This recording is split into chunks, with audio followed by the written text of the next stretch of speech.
Roots of development will reach all sections and citizens, especially our youth, women, farmers, OBs, scheduled castes and scheduled tribes.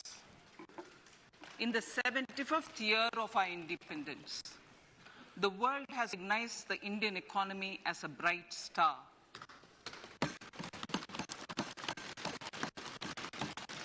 Our current year's economic growth at 7%.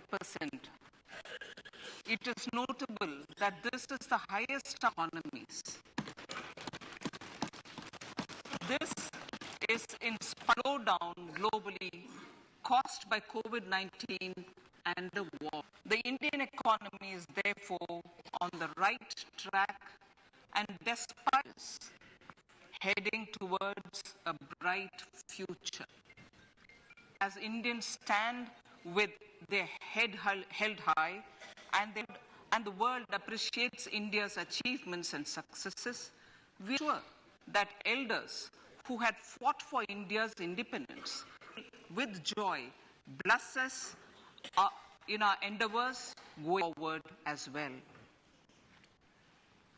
Our focus on wide-ranging reforms and sound policies implemented through Sabka Pass, resulting in Jan Bhagidari and committed support to those in need, helped us perform well in times. India's rising global profile is because of the several accomplishments. Unique world-class public infrastructure, example, Aadhaar, COVID and UPI. COVID vaccination drive in unparalleled scale and speed. Proactive role in frontier areas such as achieving the climate-related goals, Mission Life and National Hydrogen. During the COVID-19 pandemic, we ensure that no one goes to bed hungry with a scheme to food grains to over 80 crore persons months. Continuing our commitment to ensure food security, we are implementing from 1st January 2023 free food grain to all Antyodaya and priority next 1 year under PM Garima.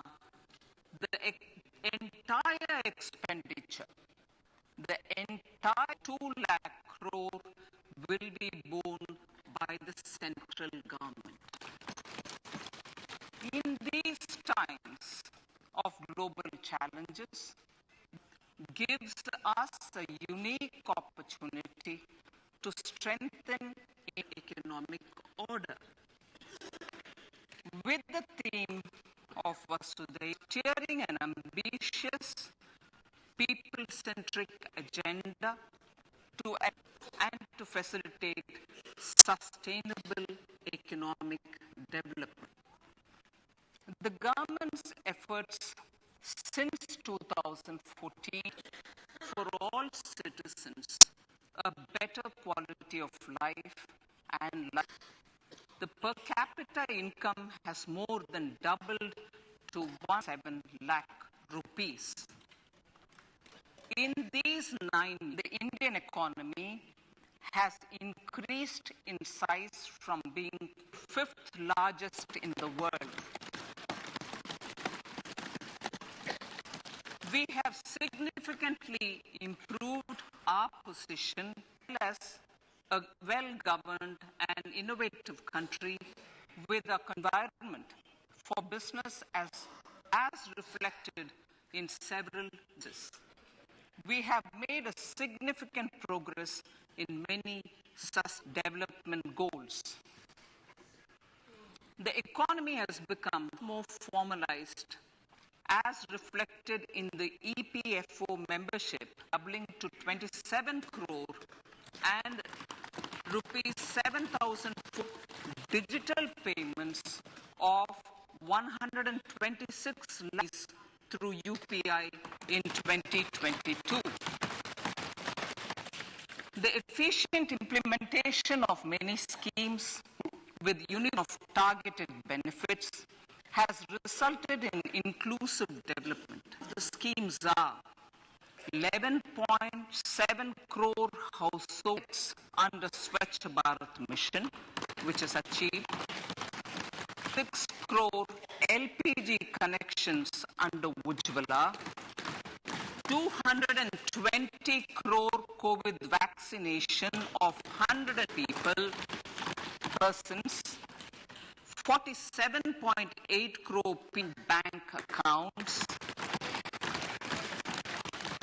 Insurance cover 0.6 crore persons under PM Suraksha Bima and Jyoti Yojana, and cash transfer 2 lakh crores of rupees to 11.4 crore, over 11.4 crore farmers under PM Kisan. Our vision for the Amrit Kaal in technology-driven and knowledge-based economy with stances and a robust financial sector. To achieve this, Bhagidari through Sabka Saath, Sabka Prayas is essential.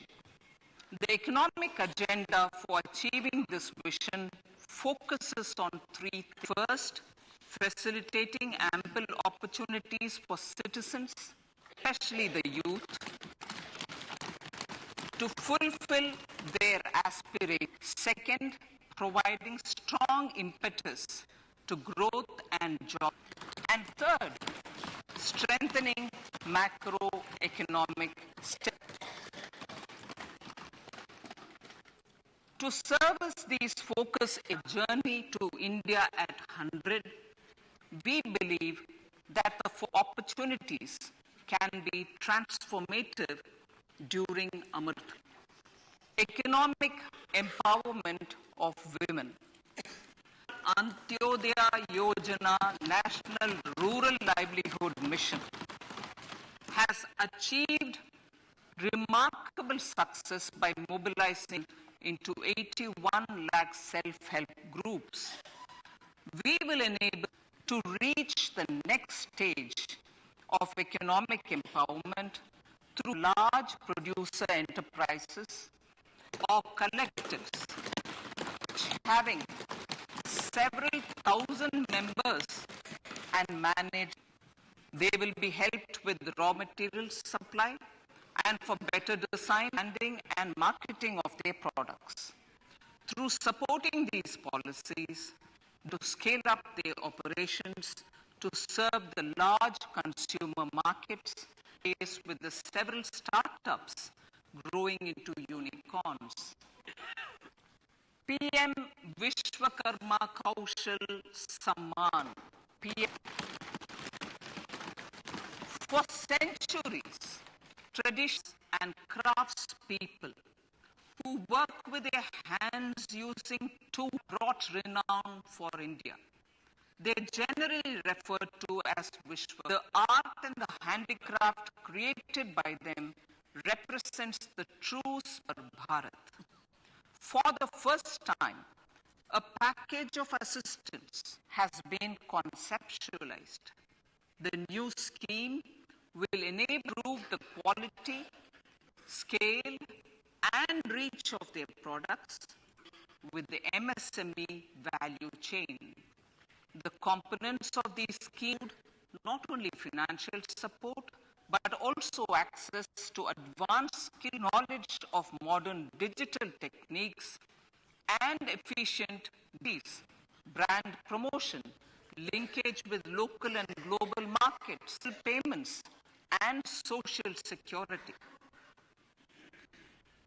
Benefit the scheduled castes, scheduled tribes, OBCs, women, and people with other sections.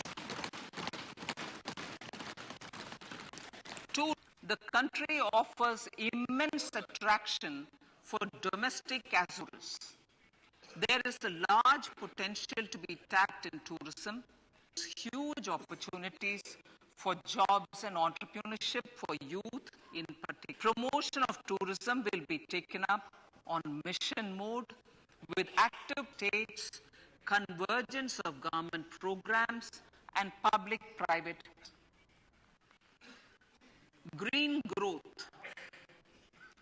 We have programs for green fuel, green energy, green farm mobility, green buildings, and green equipment, and efficient use of energy across various economic sectors. Growth efforts help in reducing carbon intensity of the economy for large-scale green job opportunities.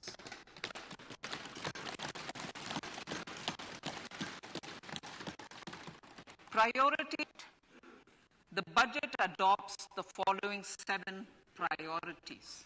They complement each other and act as the Saptarishi guiding Amritkal. Inclusive development, reaching the last mile, infrastructure and investment potential, green growth, youth power, financial sector. I now speak on the priority inclusive development. The government's philosophy of Sabka Saath Sabka has facilitated inclusive development covering in specific women, youth, OBCs, scheduled castes, scheduled Divyangjan, and economically weaker sections, and overly for the underprivileged. Vanchiton ko variyata. There has also been a sustained focus on Kashmir, Ladakh, and the Northeast. This budget, those efforts. Infrastructure for agriculture. Digital public infrastructure will be built as an open source, open standard public good. This will enable inclusive through relevant information services for crop planning, access to farm inputs, credit and insurance, information, market intelligence, and support for growth of agri and startups.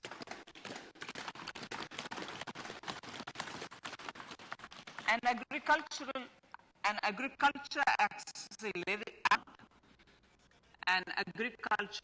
accelerator fund will be agri startups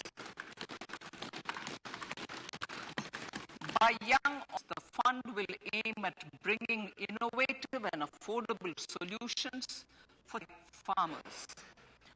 It will also bring in modern technology from agricultural practices, increase productivity and to enhance the productivity of extra long staple cotton.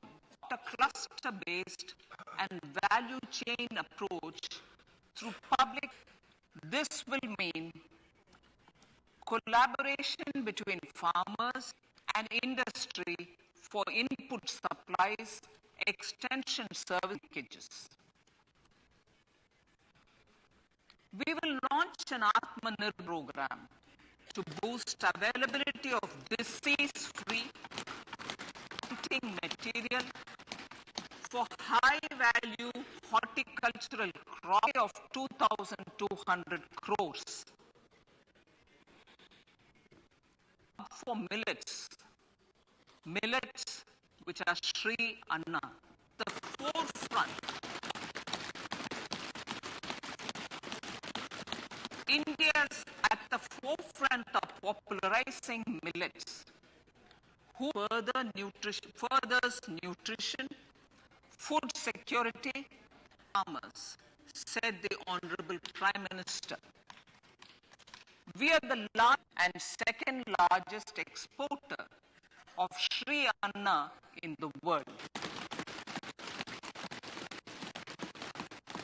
We grow several such as Sri Anna ज़ऑवर, Sri Anna Bajra, Sri Anna Kuttu, Kutki, Kodo, China, and Sama.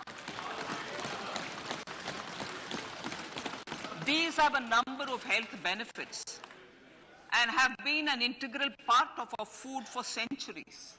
I acknowledge with pride the huge service done by small farmers in contributing to the health of fellow citizens by growing these Sri Anna. Now, to make India a global hub Sri Anna, the Indian Institute of Millet Research, ideally Indian Institute of the Sri Anna Research, Hyderabad, will be supported as the center of excellence for sharing best practices, research and technology at the international level. The agricultural credit target will be increased to 20 lakh crores with focus on animal husbandry, dairy and fisheries.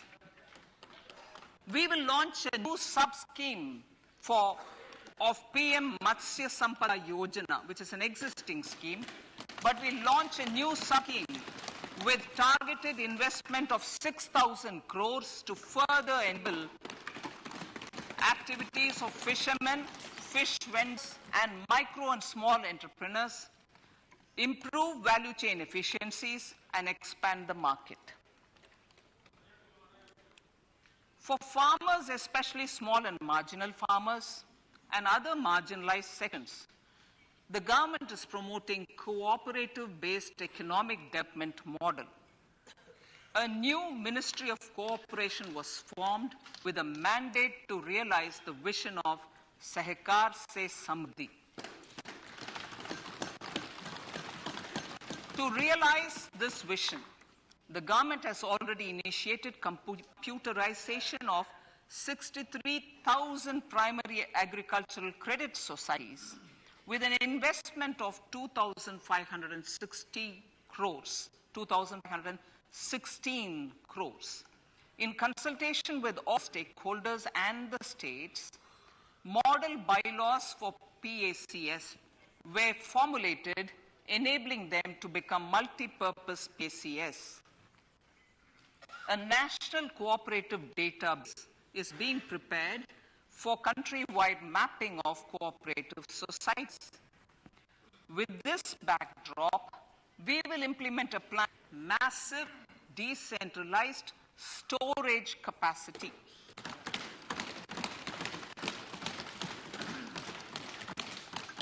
This will help farmers store their produce and realize remunerative prices through sale at appropriate times. The government will also facilitate setting up of a large number of multi-purpose cooperative societies, primary fisheries societies, and dairy cooperative societies, uncovered panchayat and villages in the next 5 years.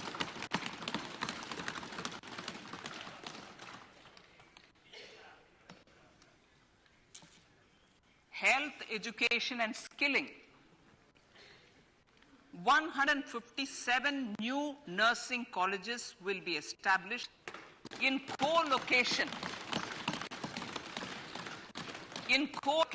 with the existing 157 medical colleges established since 2014. A mission to eliminate sickle cell anemia by 2047 will be launched. It will entail awareness creation, universal screening of 7 crore people in the age group of 0 to 40 years in affected tribal areas, and counseling through collaborative efforts of central ministries and state governments. Facilities in select ICMR labs, Indian Council for Medical Research labs, will be made available for research by public and private medical college faculty and private sector R&D teams for encouraging collaborative research and innovation. A new program to promote research and innovation in pharmaceuticals will be taken up through centers of excellence. We shall also encourage industry to invest in research and development in specific priority areas. Dedicated multidisciplinary courses for medical devices will be supported in existing institutions to ensure availability of skilled manpower for futuristic medical technologies, high-end manufacturing and research. Teachers training.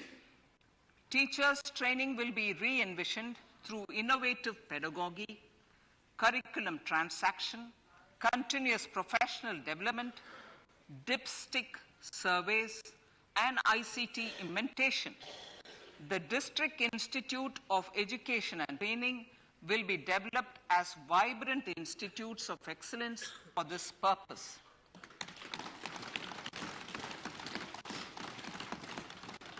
National Digital Library for Children and Adolescents. A National Digital Library for Children and Adolescents will be set up, facilitating availability of quality books across geographies, languages, genres, and levels, and device-agnostic accessibility. States will be encouraged to set up physical libraries for them at panchayat and ward levels and provide infrastructure for accessing the National Digital Library resources. Additionally, to build a culture of reading and to make up for pandemic time learning loss, the National Book Trust, the Children's Book Trust, and other sources will be encouraged to provide and replenish non-curricular titles in regional languages and in English to these physical libraries. Collaboration with NGOs that work in literacy will also be a part of this initiative. To inculcate financial literacy, financial sector regulators and organizations will be encouraged to provide age-appropriate reading material to these libraries.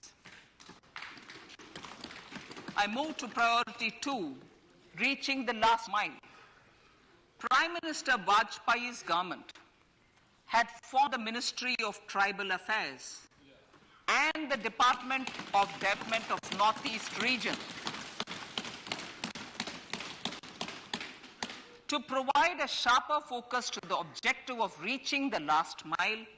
Our government has formed the Ministries of Ayush, Fisheries, Animal Husbandry and Dairying, Skill Development, Jal Shakti and Cooperation.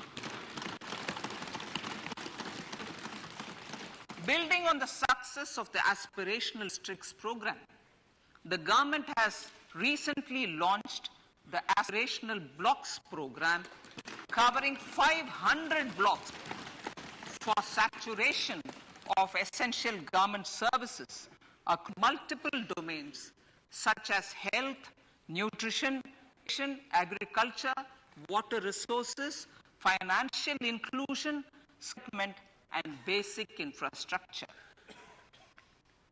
Manya Speaker, Pradhan Mantri PBTG, which is Primitive Vulnerable Tribal Groups Development, is being launched. To improve socio-economic conditions of the particularly vulnerable tribal groups, the PBTGs as we refer them to, Pradhan Mantri PBTG Development Mission will be launched. This saturate PBTG families and habitats with basic facilities such as safe housing, clean water and sanitation, improved access to education, health, road and telecom connectivity, and sustainable livelihood opportunities. An amount of 15,000 crores will be made available to the mission in the next 3 years under the Development Action for the Scheduled Tribes. Ekalavya Model Residential Schools. In the next 3 years, Center will recruit 38,800 teachers and support staff for the 700 Ekalavya Model Residential Schools, which is serving 3 lakh tribal students.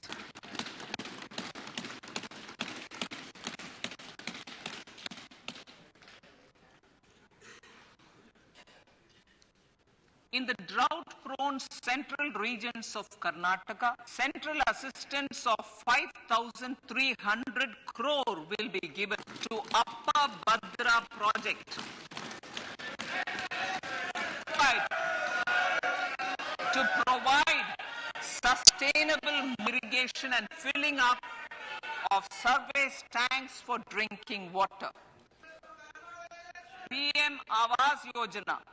The outlay for PM Yojana is being enhanced by 66% to over 29,000 crores. Bharat Shared Repository of Inscriptions will be set up in a digital epigraph with digitization of 1 lakh ancient inscriptions staged.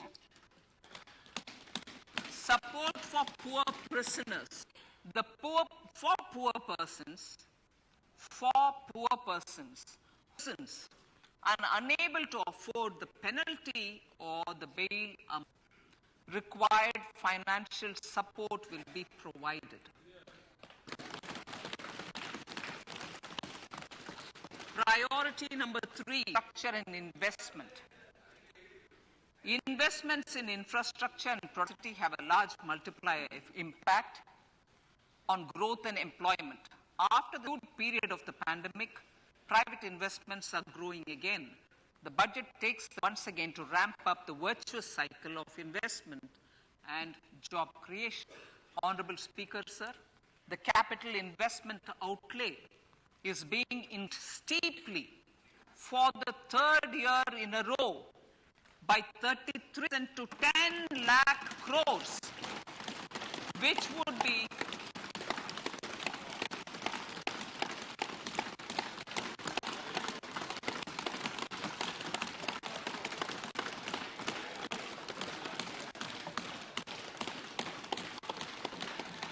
would be 3.3% of GDP. This will almost be 3 times the outlay in 2019-20.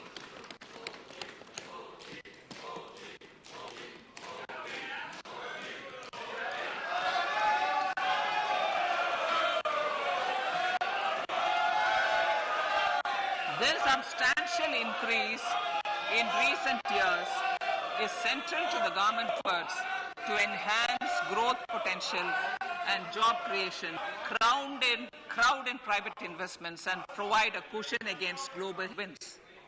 The direct capital investment by the center is complemented by the provision made for creation of capital assets through grant seats to state.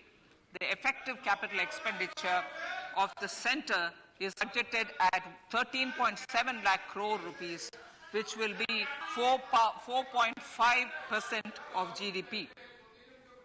Support to state governments for capital investment. I have decided to continue the 50-year interest-free loan to state governments for 1 more year to spur investment in infrastructure and to incentivize them for complementary policy actions with a significantly enhanced outlay of 1.3 lakh crores. The newly established Infrastructure Finance Secretariat will assist all stakeholders for more private investment in infrastructure, including railways, roads, urban infrastructure, and power, which are predominantly depend on public resources. The harmonized master list of infrastructure will be reviewed by an expert committee for recommending the classification and financing framework suitable for Amartkal. A capital outlay, I'm talking about railways now, sir, Honorable Speaker. Railways. A capital outlay of 2.40 lakh crores has been provided for the railways. This is the highest ever outlay this highest ever outlay is about 9 times the outlay in 2013-14. 100 critical transport infrastructure projects for last and first mile connectivity for ports, coal, steel, fertilizer and food grain sectors have been identified. They will be taken up priority with investment of 75,000 crores, including 15,000 crore from private sources. 50 additional airports, heliports, water aerodromes, and advanced landing grounds will be revived for improving regional air connectivity.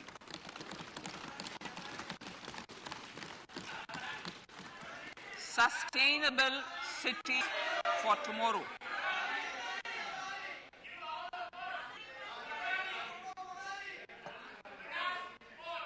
States and cities will be encouraged to undertake urban planning reforms and actions to transform our cities into sustainable cities of tomorrow. This means efficient use of land resources, adequate resources for urban infrastructure, transit-oriented development, enhanced availability and affordability of urban land and opportunities for all.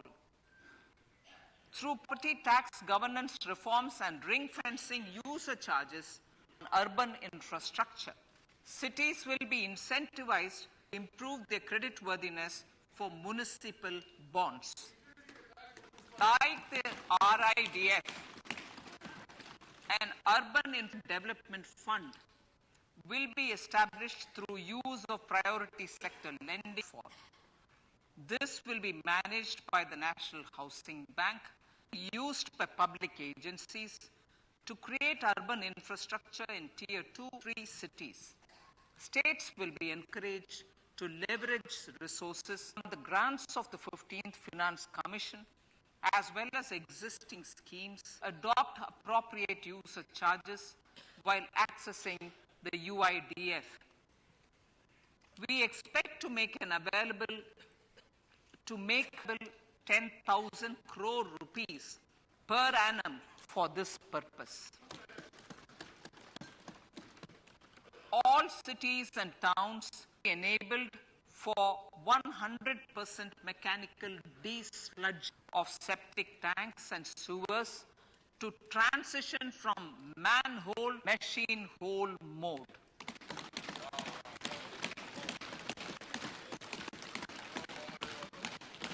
Enhanced focus will be for scientific management of dry and wet waste. Honorable Speaker, sir, our Prime Minister had said, good government is the key to a nation's progress. Our government is committed to providing a transparent and accountable administration that works for the betterment and welfare of common citizens. Mission Karma Yogi. Under Mission Karma Yogi, states and the union territories are making and implementing capacity plans for civil servants.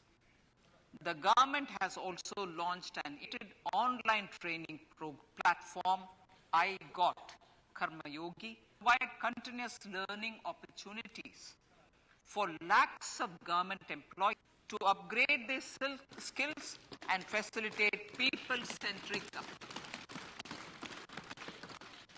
Sir, for enhancing in business, more than 39,000 compliances have been reduced and more than 3,400 legal provisions have been realized. Furthering the trust-based governance, we have introduced Vishwas Bill to amend 42 central acts budget proposes a series of measures to unleash the potential economy. Centers of Excellence for Artificial Intelligence. For realizing the vision of Make AI in India and Make AI Work for India, 3 years of excellence for artificial intelligence will be set up in educational institutions. Leading industry players will partner in conducting interdisciplinary research, develop applications, and scalable problem solutions in agriculture, health, and sustainable cities. This will galvanize an effective AI ecosystem and nurture quality human resources. National Data Governance Policy to unleash innovation and research by startups, and a national data governance policy will out. This will enable to anonymized data. The KYC will be simplified, adopting a risk-based instead of fits-all approach. The financial sector regulators will also to have a KYC system fully amenable to meet the needs of digital. One-stop solution for identity and dating.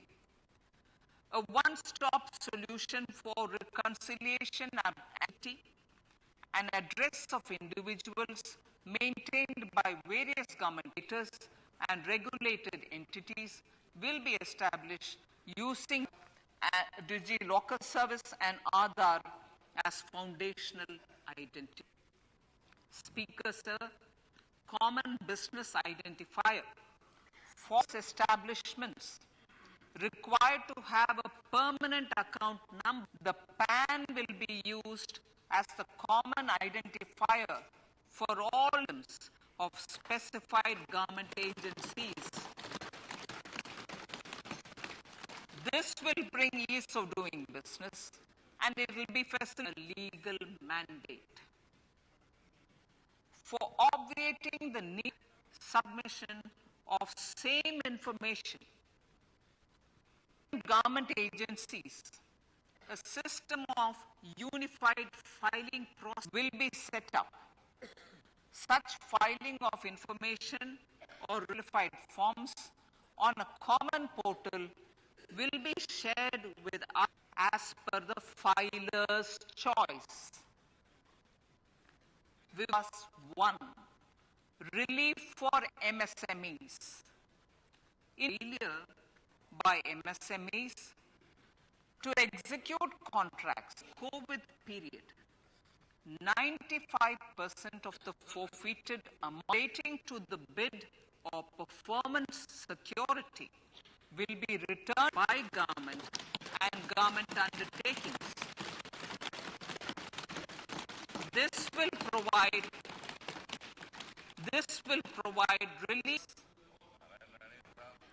Vivad se Vishwas 2, settling contractual disputes. To settle contractual disputes and government undertakings, wherein arbitral award is understood, a voluntary settlement scheme with standardized be introduced. This will be done by offering graded settlement pending on pendency level of the dispute. The state support mission of Niti Aayog will be continued years for our collective efforts towards national priorities. Result-based financing. To better allocate resources for competing development needs, the select schemes will be changed on a pilot basis, input-based to result-based. E-court, efficient administration of justice. Phase 3 of Phase 3 of the e-courts project will be launched of 7,000 crores. Fintech services in India have been facilitated by our digital structure, including Aadhaar, PM Jandan Yojana, KYC, India Stack, and UPI. For fintech innovative services, the scope of documents available in digital individuals will be expanded. The locker will be set up for the use by MSMEs, large and also charitable trusts. This will be towards storing documents online securely whenever needed. Various authorities, regulators, banks, and other business entities. Services. 100 labs for deviations using 5G services will be set up in engineering.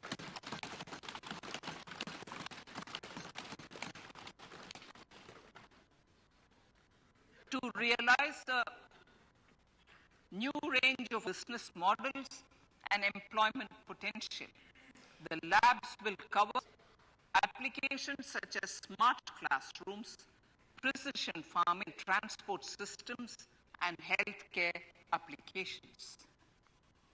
Diamonds. Lab-grown diamonds is a technician-driven emerging sector with high employment. These environment-friendly diamonds, which have optic and chemically the same properties as natural, to encourage indigenous production of LGD labs and machines, and to reduce import dependency, a enrichment grant will be provided to one of the IITs for 5 years. To reduce the cost of proposal to review the custom duty on LGD seeds will part B of the speech. I come to the fifth priority, green growth. Honorable Prime Minister has given a vision or lifestyle for environment to spur of environmentally conscious lifestyle. India is moving forward for the Panchamrit, the net zero carbon emission, to usher in green industrial and economic transition. On our focus on green growth.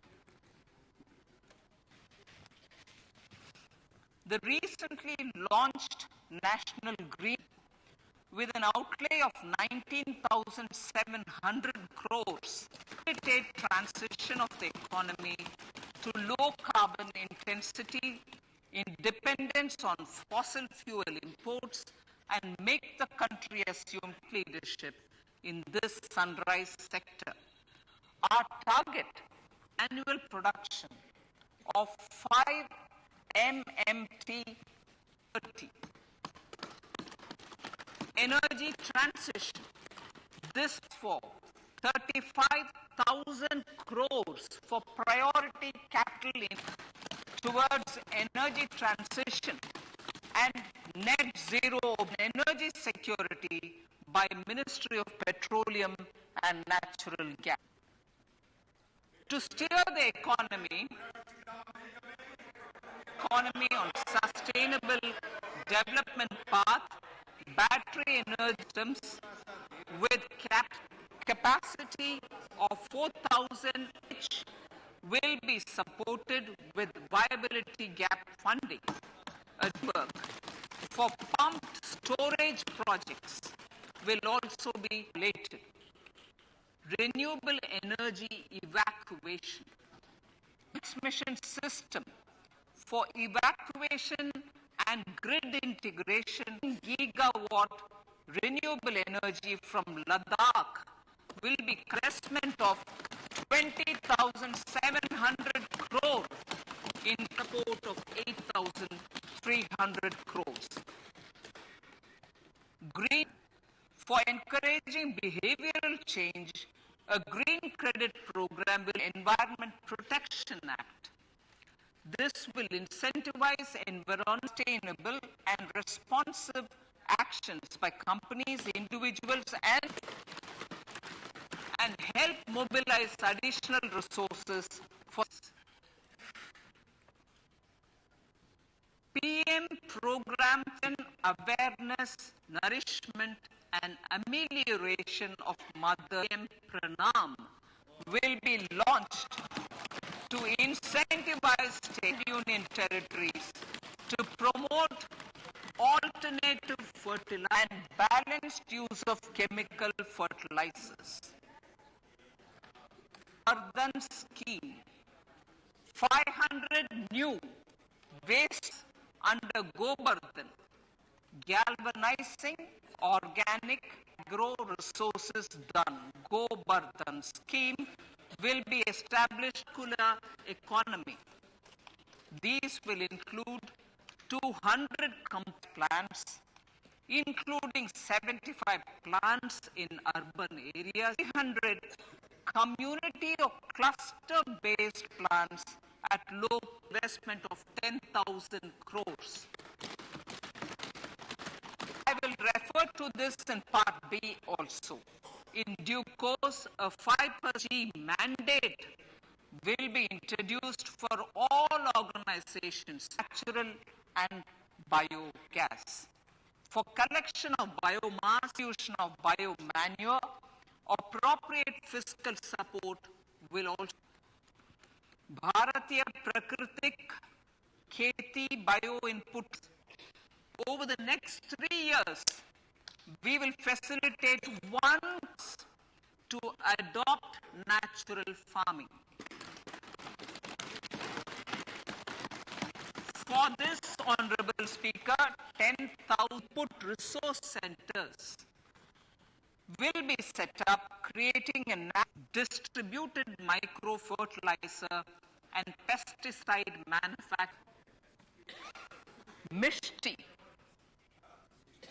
Mishti. Building on India's success in afforestation, initiative for shoreline habitats and tangible Mishti will be taken up for mangrove plantation line and on salt pan lands wherever feasible convergence between Manrega, Campa fund sources. Amrit Dharohar, vital ecosystems which sustain biological diversity. In his latest Mann Ki Baat, the Prime Minister said, quote, now the total number of Ramsar sites has increased to 75, whereas before they were only 26, unquote. Communities, local have always been at the forefront of conservation efforts.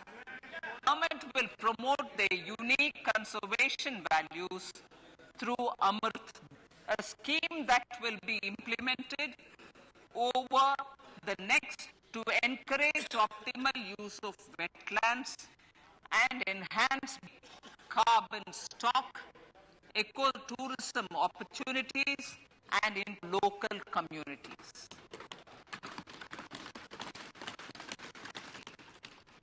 Coastal shipping will be promoted as the energy efficient and low transport, both for passengers and freight, through PPP more funding.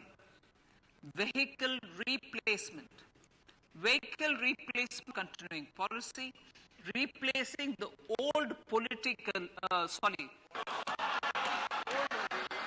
I know, replace, absolutely, thank you. Polluting vehicles may be applicable, right? Replacing old polluting vehicles is an improving our economy. In further of the vehicle scrapping in budget 21-22. I have allocated adequate to scrap old vehicles of the central government. States will in replacing old vehicles and old state.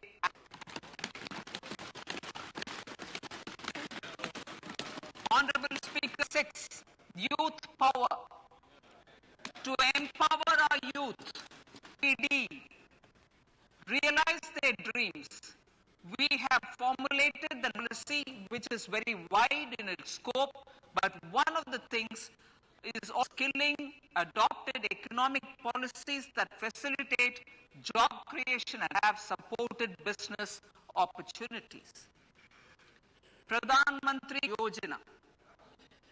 Pradhan Mantri Kaushal Vikas Yojana will be launched to skill lakhs of youth within the next on-job training, industry and alignment of courses with needs of industry.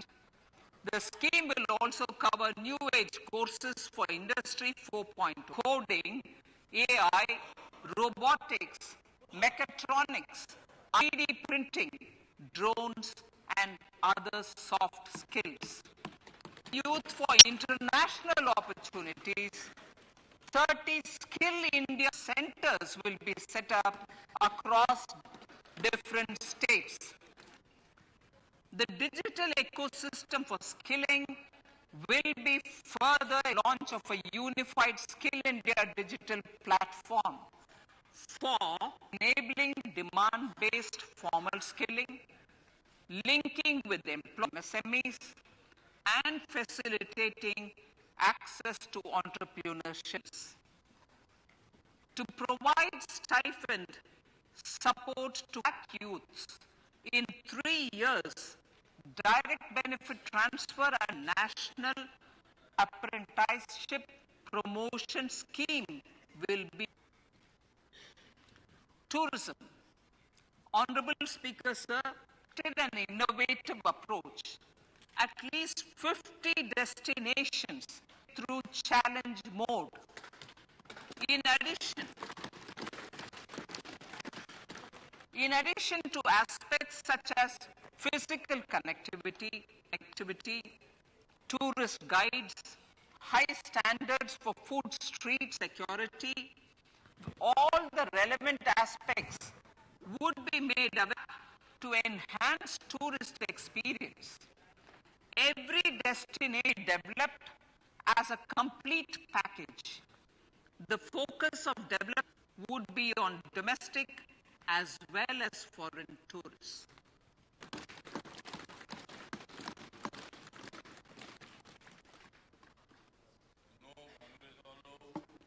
Sector-specific skilling development will be dovetailed to achieve the objective of Apna Desh initiative.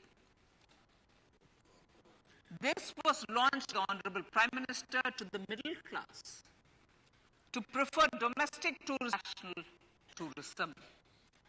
The integrated development of theme-based, the Swadesh Darshan scheme was also launched. Vibrant Villages program, tourism infrastructure and amenity in border villages.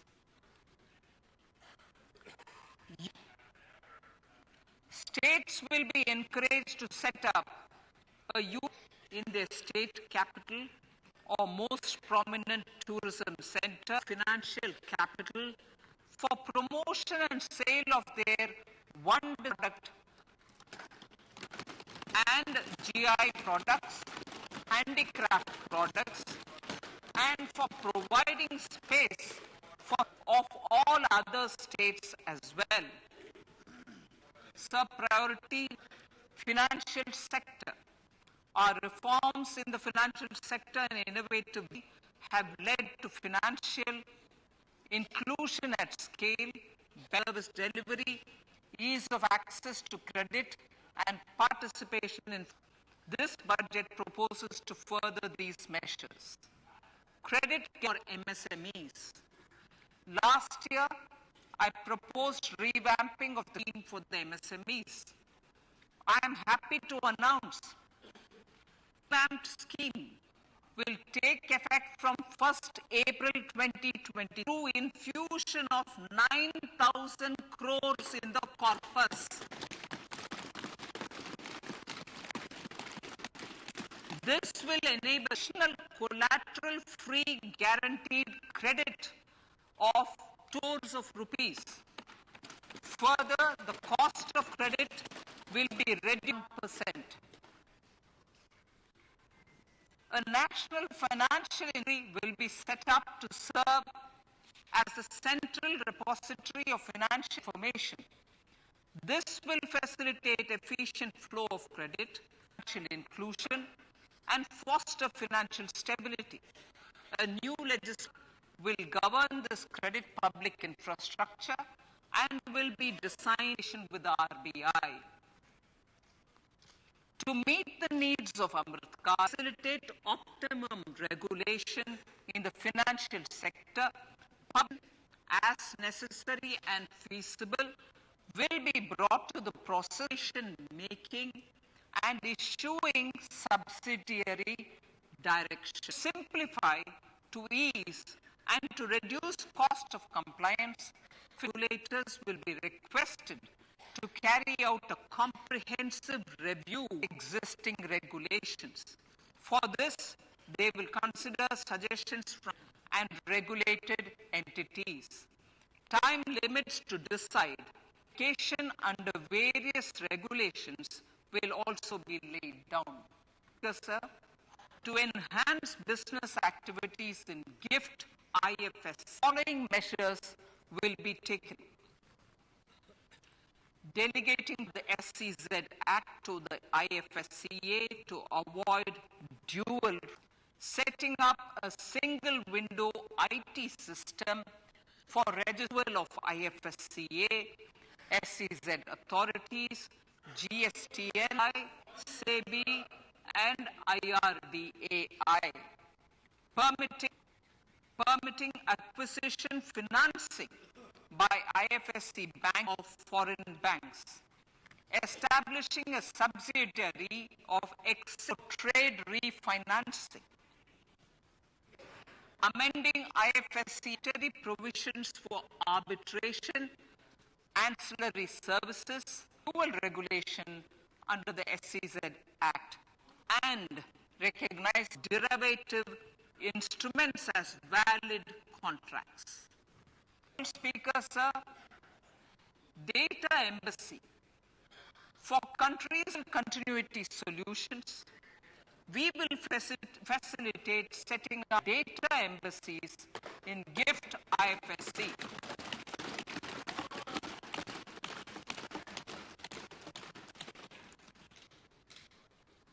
Improving governance and investor protection in the banking sector.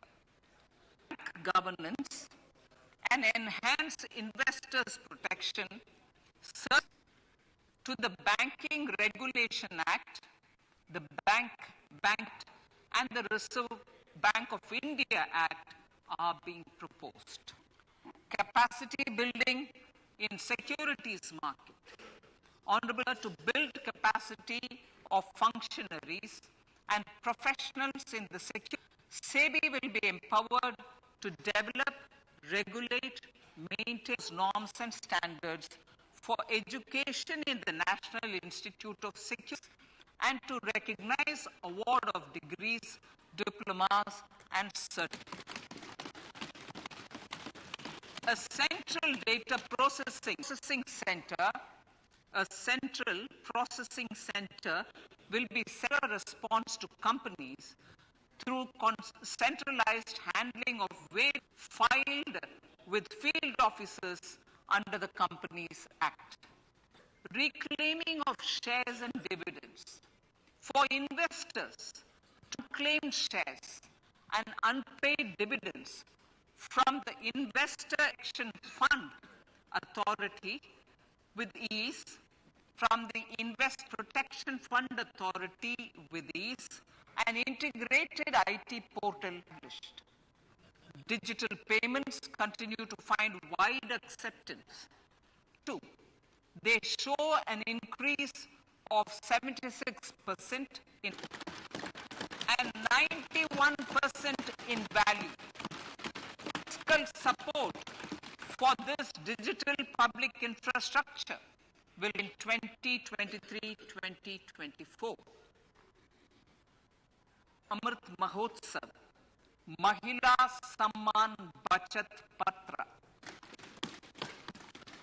For commemorating Azadi Ka Amrit Mahotsav, one-time new small savings scheme, Mahila Savings Patra or Savings Certificate, Mahila Samman Savings will be made available for a 2-year period up to March 20.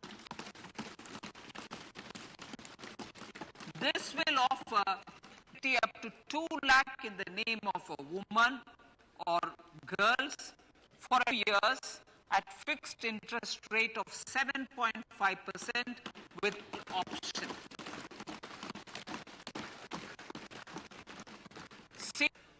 The maximum deposit limit for senior citizens savings scheme enhanced from 15 lakh to 30 lakhs of rupees.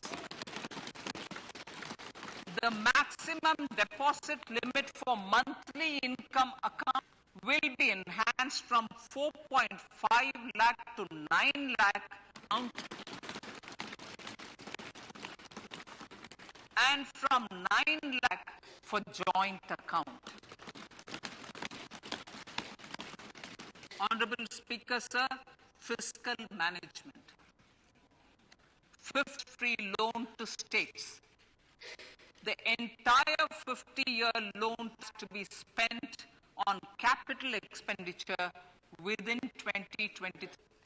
Most of this will be at the discretion of the states, will be conditional on states increasing their actual expenditure.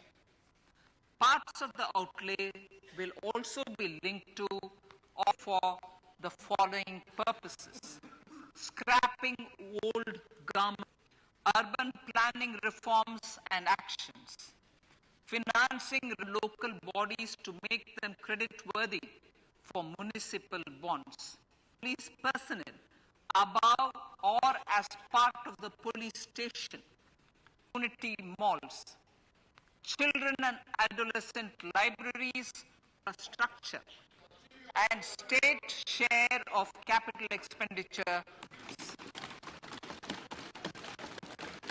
Honorable Speaker, sir, fiscal deficit of states.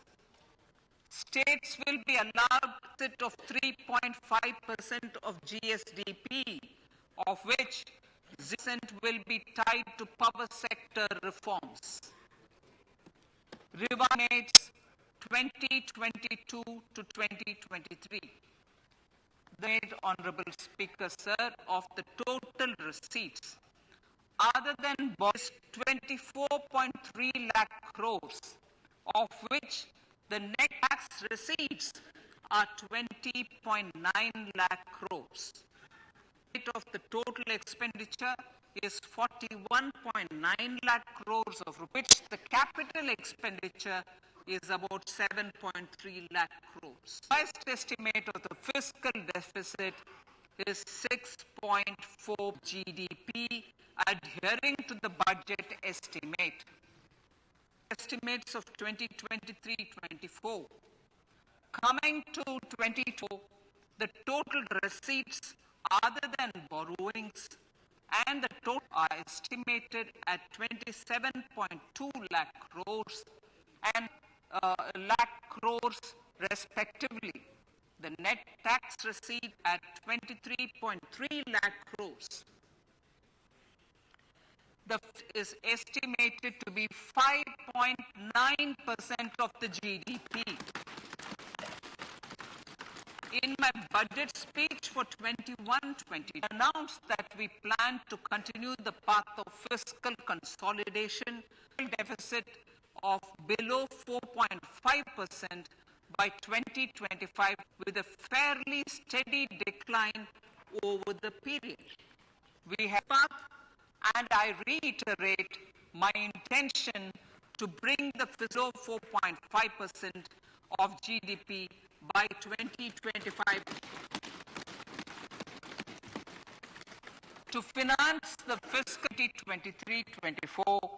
The net market borrowings from data are estimated at 11.8 lakh crores. Balance financing is expected to come from small savings, and the gross market borrowings are estimated at 15 points of rupees.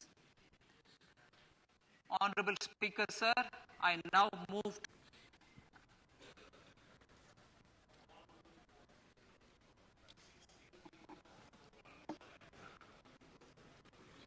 indirect taxes. My indirect tax proposals will aim to promote exports, domestic manufacturing, enhance domestic value addition, energy and mobility. A simplified tax structure, tax rates helps in reducing compliance burden and improvement. I propose to reduce the number of basic customs duty rates other than textiles and agriculture from 21 to 13. There are minor changes in the basic custom duties cess on some items including toys, bicycle, automobiles and naphtha. Green mobility. To avoid cascading of taxes on natural gas, I propose to exempt excise duty on GS compressed biogas contained in it. To further provide mobility, customs duty exemptions is being of capital goods and machinery required for manufacture of lithium for batteries used in electrical vehicles as well.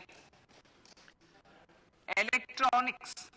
As a result of various initiatives of the government-based manufacturing program, mobile phone production in India, 5.8 crore units valued at about 900 crore in 2014-15 to 31 crore units, 2,75,000 crore in the last financial year. Further deepen domestic value addition in manufacturing of mobile phones, relief to customs duty. I propose to provide duty on import of certain parts and inputs and continue the concessional duty on lithium-ion cells for another year. Similarly, promote value addition in manufacture of televisions. I propose customs duty on parts of open cells of TV panels sent. Electrical. To rectify inversion of duty structure and encourage electric kitchen chimneys, the basic custom duty on electric chimney is being increased from 7.5% to, and that on heat coils for these is proposed to be reduced to 15%. Chemicals and petrochemicals. Denatured ethyl alcohol is used in, I propose to exempt basic customs duty on it. This will also lending program and facilitate an endeavor for energy transition. Duty is also being reduced on acid grade flue from 5% to 2.5% to make the domestic chemicals industry competitive.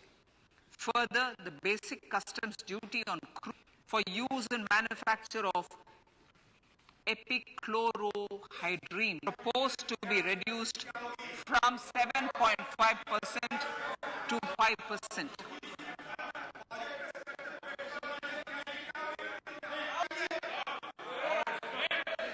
Marine products. Last financial year, marine products recorded the highest export growth commerce in the coastal states of the country. to further enhance the export competent products, particularly shrimps. Duty is being reduced on for domestic manufacture of shrimp feed. India is a global market in cutting and polishing of natural diamonds, contributing about 3/4 by value. With the depletion of deposits of natural diamonds, and it holds huge promise. To seize this opportunity and duty on seeds used in their manufacture. Duties on door or dore and bars earlier this fiscal. I propose to increase the duties on Arctic, hence the duty differential. I also propose to increase the bars and articles to align them with that on gold and platinum. Availability of raw materials for the steel sector, exemptions from basic custom duty on raw materials for manufacturers scrap and nickel cathode is being continued. Of 2.5% on copper scrap is also being continued for secondary copper producers who are mainly in the MSME sector. The basic custom duty rate on compounded rubbers be 5% or 30 kg, whichever is lower, at par with the latex to curb circumvention of duty. Contingent duty on specified cigarettes was last proposed to be revised upwards by about 16%.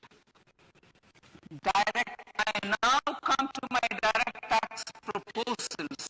Honorable Speaker, these free and stability of taxation further simplify and rationalize the compliance burden, promote the entrepreneurial spirit, and it has been constant endeavor of the Income Tax Department to improve times easy and smooth. Our taxpayers portal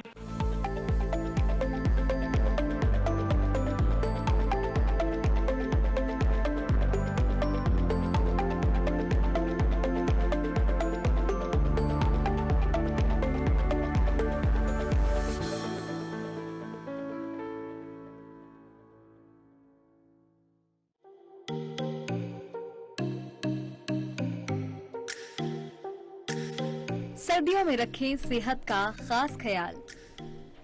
सर्दियां आने पर हमें दोगुनी care करनी पड़ती है। इसके लिए जरूरी है कि हम नियमित व्यायाम करें, बहुत ज्यादा ठंड में बाहर ना निकलें। शराब और सिगरेट का सेवन दिल की परेशानियां बढ़ा सकता है, इनका सेवन करने से बचें। बहुत ज्यादा वसायुक्त खाना दिल के लिए हानिकारक है, इससे परहेज करें। गर्म तासीर वाली चीजें जैसे अंडे, गुड़, नट्स, लहसुन, अदरक, हल्दी, मेथी और खजूर का सेवन करें। घर में ठंडी हवा का प्रवेश कम होने दें। जो खिड़कियां धूप की दिशा में ना हो, उन्हें बंद ही रखें। सर्दियों में स्किन काफी रूखी और बेजान हो जाती है। इसके लिए जरूरी है कि विटामिन ई युक्त मॉइस्चराइजर लगाएं। Cash receipts are no more. Moreover, to support MSMEs in timely receipts, I propose to allow deduction for expenditure incurred made to them only when payment is actually made. Cooperation is a value to be cherished. In realizing our Prime Minister's goal for SAGDI and his resolve to connect the spirit of cooperation with this call, in addition to the measures proposed in Part A, I have a solution for the cooperation sector. First, new code that commence manufacturing activities till 2024 shall get the benefit of a lower tax rate of 15% presently available to new manufacturing companies. Secondly, I propose to provide an opportunity to sugar to claim payments made to sugarcane farmers period prior to the assessment year 2016-17 expenditure. This is expected to provide them a relief of almost 1,000 crores.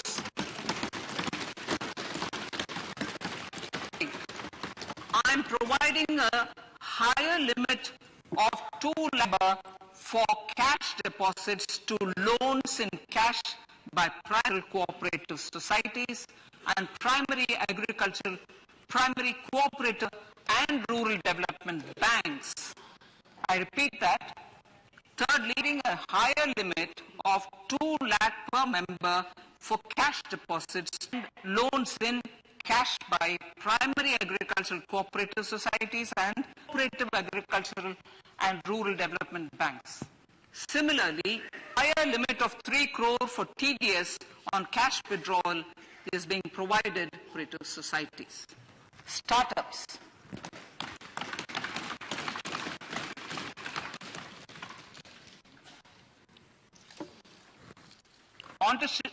Entrepreneurship is vital for a country's economic development. We have taken a number of measures for startups and they have borne results. India is now the third ecosystem for startups globally and ranks second in innovation among middle-income countries. I propose to extend the date of incorporation income tax benefits to startups from 31/3/23 to 31/3/2024. I further propose to the benefit of carry forward of losses on change of share of startups from 7 years of incorporation to 10.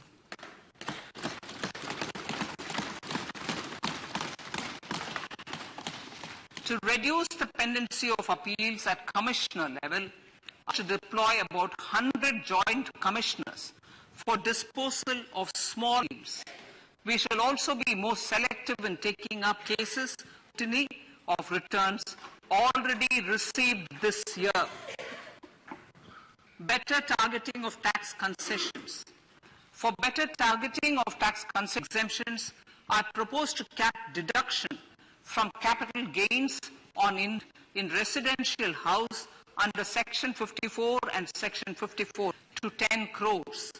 Another proposal with similar intent is to limit exemption from proceeds of insurance policies with very high value. Rationalization.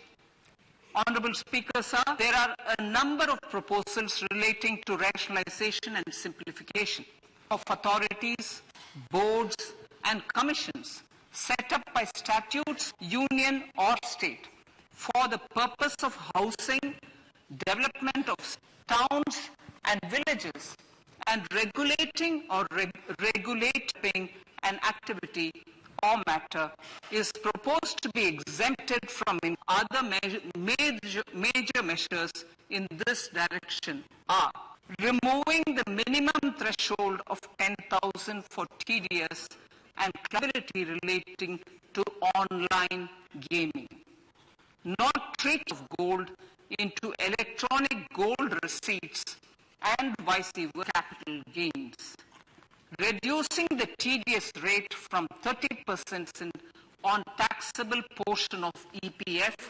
withdrawals, PAN cases, and taxation on income from debentures. Other major proposals relate to the following: extension of period of tax benefits to funds relocated, GIFT City till 31/3/2025, decriminalize Section 276A of the Income Tax Act, allowing carry forwards on strategic disinvestment, including that of IDB, and providing EEE status to add fund. Personal income tax.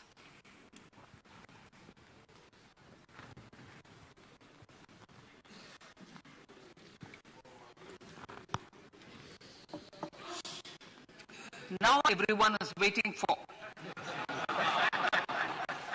Personal income tax. I have 5 major announcements to make in this regard. These fit our hard-working middle class.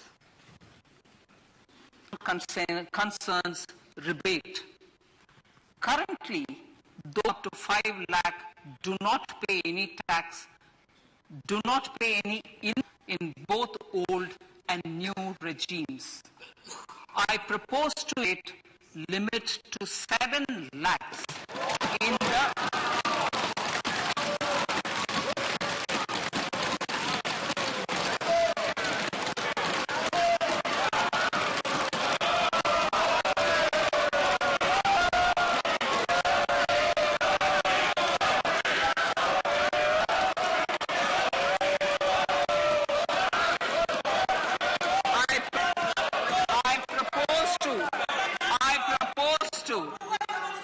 I propose to increase the rebate limit to 7 lakh tax regime.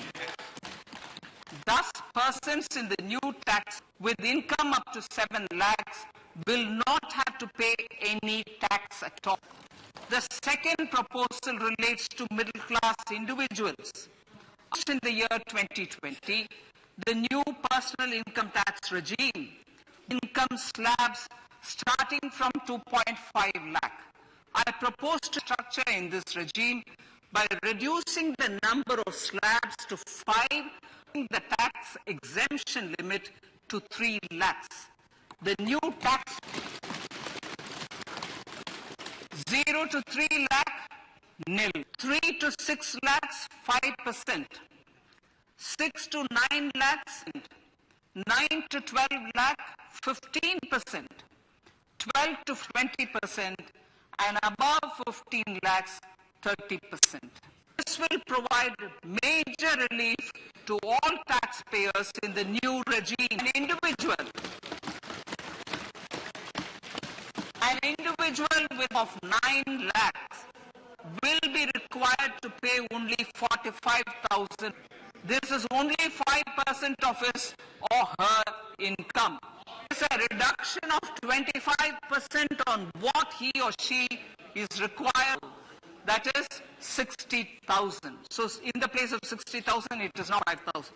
Similarly, an individual with an income of 15 lakh rupees would be required to pay only 1.5 lakh or 10% income or her income, a reduction of 20% from the existing of 1,87,500 rupees. My third proposal is for the salaries and the pensioners, including family pensioners. For I propose to extend the benefit of standard deduction to tax regime. Each salaried person with an income of 0.5 lakh rupees or more will thus stand to pay 52,500 rupees. My fourth announcement in personal income tax is regarding the tax rate, which in our country is 42.74%. This is among the highest in the world. I propose to reduce the surcharge. I propose to reduce the higher charge rate from 37% to 25% tax regime.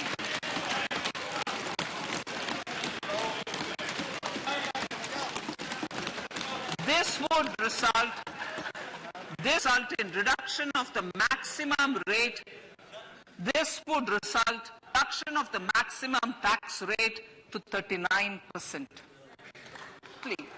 The limit of 3 lakh rupees for tax exemption on encashment on retirement of non-government salaried employees was last fixed in the year 2002, when the highest base in the government was only 30,000 rupees per month. In line with the government salaries, I am proposing to increase this limit to 25 rupees.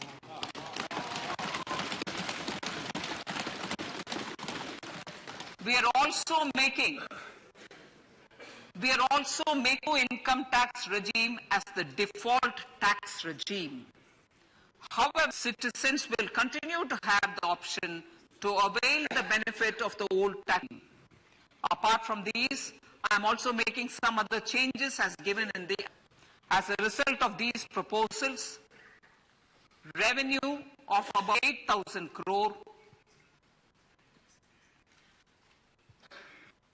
to 37,000 crore in direct taxes and rupees 1,000 indirect taxes will be foregone, while revenue of about 3,000 will be additionally mobilized. Thus, the total revenue foregone is 35,000 crores annually. Honorable Speaker, with these words, I commend the budget to this August House.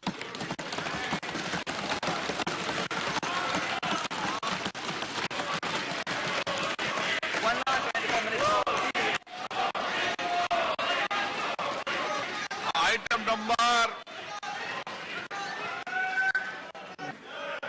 माननीय item Shrimati Nirmala Sitharaman ji. Sir, with your permission, I lay on the table of the following statements. Under Section 3 of the Fiscal Responsibility Budget Management Act 2001, Medium-Term Fiscal Policy cum Fiscal Policy Strategy Statement and Economic Framework Statement. माननीय सदस्यगण, कि आपको समाचार भाग 2 के माध्यम से पहले ही सूचित किया जाए कि माननीय वित्त मंत्री जी के बजट भाषण की प्रतियां हार्ड कॉपी के रूप में उपलब्ध कराई गई है. आप बजट भाषण की प्रति प्रकाशन पलक से ले लें. आपको ये भी सूचित किया जाए कि माननीय मंत्री द्वारा बजट प्रस्तुत किए जाने के पश्चात उसकी प्रतियां आपको मेंबर्स पोर्टल के माध्यम से उपलब्ध करा दी. आइटम नंबर 3 माननीय मंत्री जी.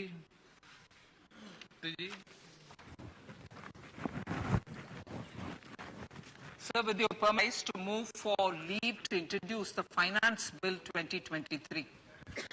विधेयक को पुनर्स्थापित करने की अनुमति प्रदान की जाए. जो सदस्य इसके पक्ष हैं, जो सदस्य विरोध में ना गए, मेरे विचार में निर्णय वालों के पक्ष वालों के पक्ष माननीय मंत्री जी विधेयक को पुनर्स्थापित. Sir, I introduce the bill. सभा की कार्रवाई गुरुवार के लिए स्थगित की जाती है.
चलिए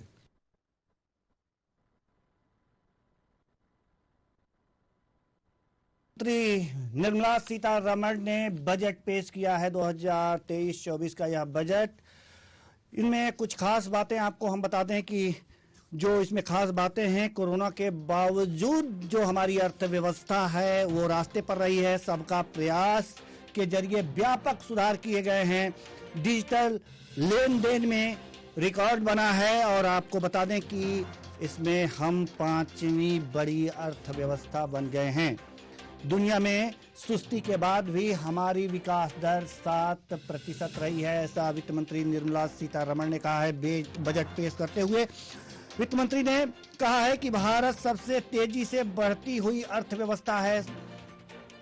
देश में प्रति व्यक्ति आय भी दुगनी हुई है। साथ ही साथ दुनिया ने भारत की अर्थव्यवस्था को सराहा है। 80 करोड़ लोगों को यहाँ पर मुफ्त अनाज मिलेगा और यह अनाज अगले 1 साल तक मुफ्त में मिलता रहेगा। यानी कि मुफ्त अनाज योजना को सरकार ने 1 साल तक के लिए बढ़ा दिया है। ग्रामीण योजनाओं में असाधारण कामयाबी मिली है, ऐसा कहना है वित्त मंत्री निर्मला सीतारमण का। देश ने कई उपलब्धियां हासिल की हैं। ये अमृत काल का पहला बजट है, यानी कि 75 साल होने के बाद, देश के 75 साल होने के बाद, यानी कि 100वें साल तक 25 वर्ष तक अमृत काल मनाया जा रहा है। और इस अमृत काल में आपको बताएं कि यह पहला बजट पेश किया गया है। चुनौती के बावजूद भी देश आगे बढ़ रहा है। कोई भूखा ना सोए, ऐसी कोशिश की जा रही है और इसी के चलते मुफ्त अन्न योजना को 1 साल तक के लिए बढ़ा दिया गया है। पर्यटन को बढ़ावा देने का लक्ष्य रखा गया है, क्योंकि पर्यटन से जो आय होती है देशी और विदेशी पर्यटकों से, यह भी अर्थव्यवस्था को गति देने में महत्वपूर्ण भूमिका निभाता है। आत्मनिर्भर बागवानी को बढ़ावा देने की बात कही गई है। किसानों को डिजिटल ट्रेनिंग मिलेगी। जम्मू कश्मीर लद्दाख का खास ध्यान रखा गया है।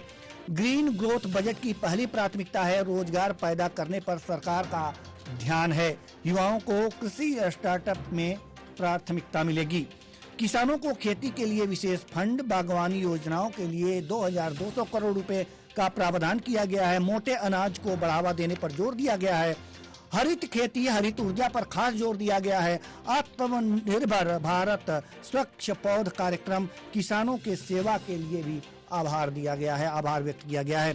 छोटे किसानों की जहां तक बात करें, यानी लघु और सीमांत कृषकों की अगर जो बात करें, तो इसके लिए सरकार ने काफी प्रयास किए हैं। कृषि क्षेत्र के लिए स्टोर क्षमता बढ़ाए जाएंगे और साथ ही साथ ये बजट अगले साल का ब्लूप्रिंट होगा।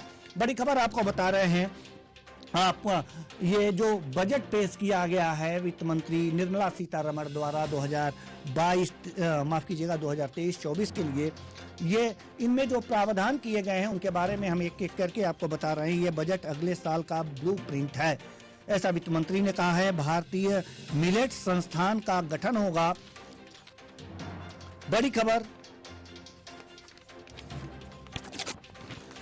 साथ ही साथ आपको बताएं कि शहरों में नाली की सफाई के लिए नई योजना लाई गई है और डिजिटल लाइब्रेरी की भी योजना बनाई गई है। मुफ्त अनाज पर 2 लाख करोड़ का बजट का प्रावधान किया गया है और 47.8 करोड़ जनधन खाते खोले गए हैं।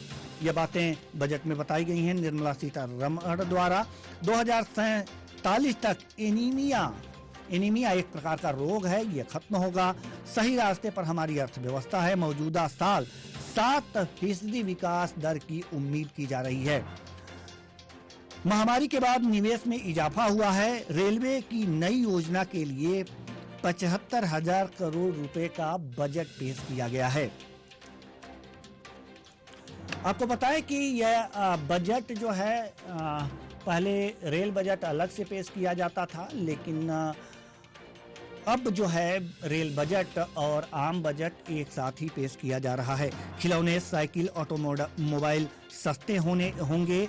30 स्किल इंडिया इंटरनेशनल सेंटर स्थापित किए जाएंगे। पहचान पत्र के तौर पर पैन को मान्यता दी जाएगी। साथ ही साथ पीएम आवास योजना के खर्च को 66% बढ़ाया गया है, यानी कि आवास योजनाओं से गरीबों को लाभ देने की कवायद जारी है। नेशनल डिजिटल लाइब्रेरी स्थापित की जाएगी, बच्चों और युवाओं को लाभ मिलेगा। साथ ही साथ अगर जो टैक्स स्लैब की बात करें तो इसमें जो है टैक्स स्लैब में पहले जो है 5 लाख पर 5 लाख पर जो है वो टैक्स लगते थे, लेकिन अब इस टैक्स स्लैब को बढ़ाकर 7 लाख रुपए कर दिया गया है, यानी कि वेतनभोगियों को भी लाभ देने की कोशिश की गई है। तो ये हमारा बजट है। बजट में जो भी प्रावधान किए गए हैं अर्थव्यवस्था को गति देने के लिए, तो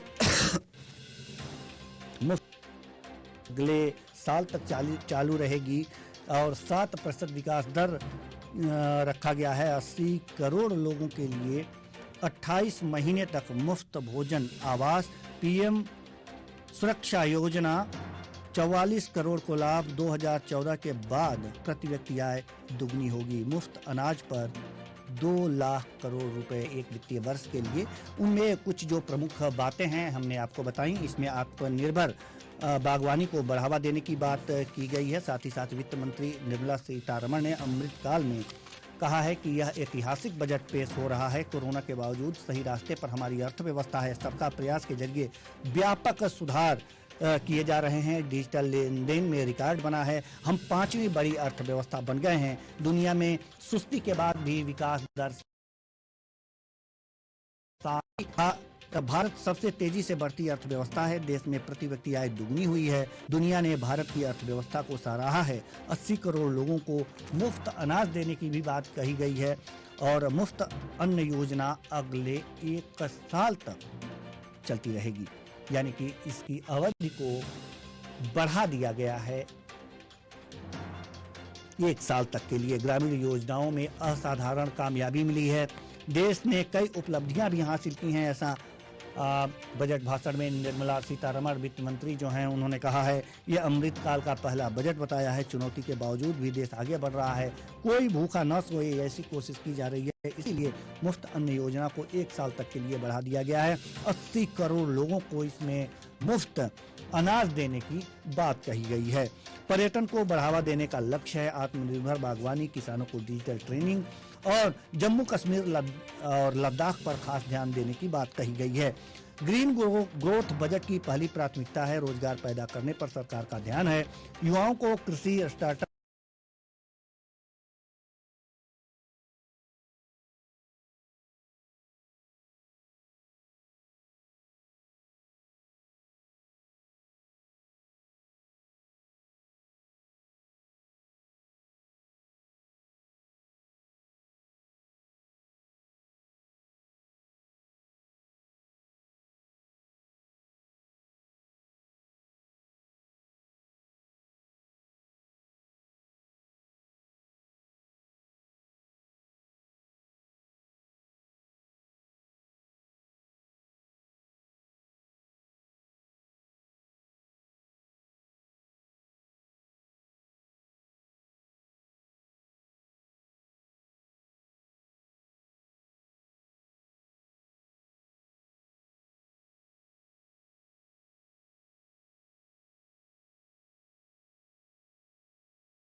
जाएगा और 10 लाख करोड़ के खर्चे कैपिटल एक्सपेंडिचर के बाद भी जो फिजिकल डेफिसिट है वो 6% के आसपास रखा गया है। तो this is the beauty of the budget. जो डिटेल्स हम एक्सपेक्ट कर सकते थे, जो इससे बेहतर बजट में नहीं एक्सपेक्ट कर सकता था, पर्टिकुलरली आज की इकोनॉमी को देखते हुए, मेरे हिसाब से बिल्कुल वेलकम बजट है। जी बिल्कुल वेलकम बजट है। एक बजट में ये भी प्रावधान किया गया है कि मुफ्त अनाज योजना पर 2 लाख करोड़ का बजट, ये बजट में प्रावधान किया गया है 2 लाख करोड़ का।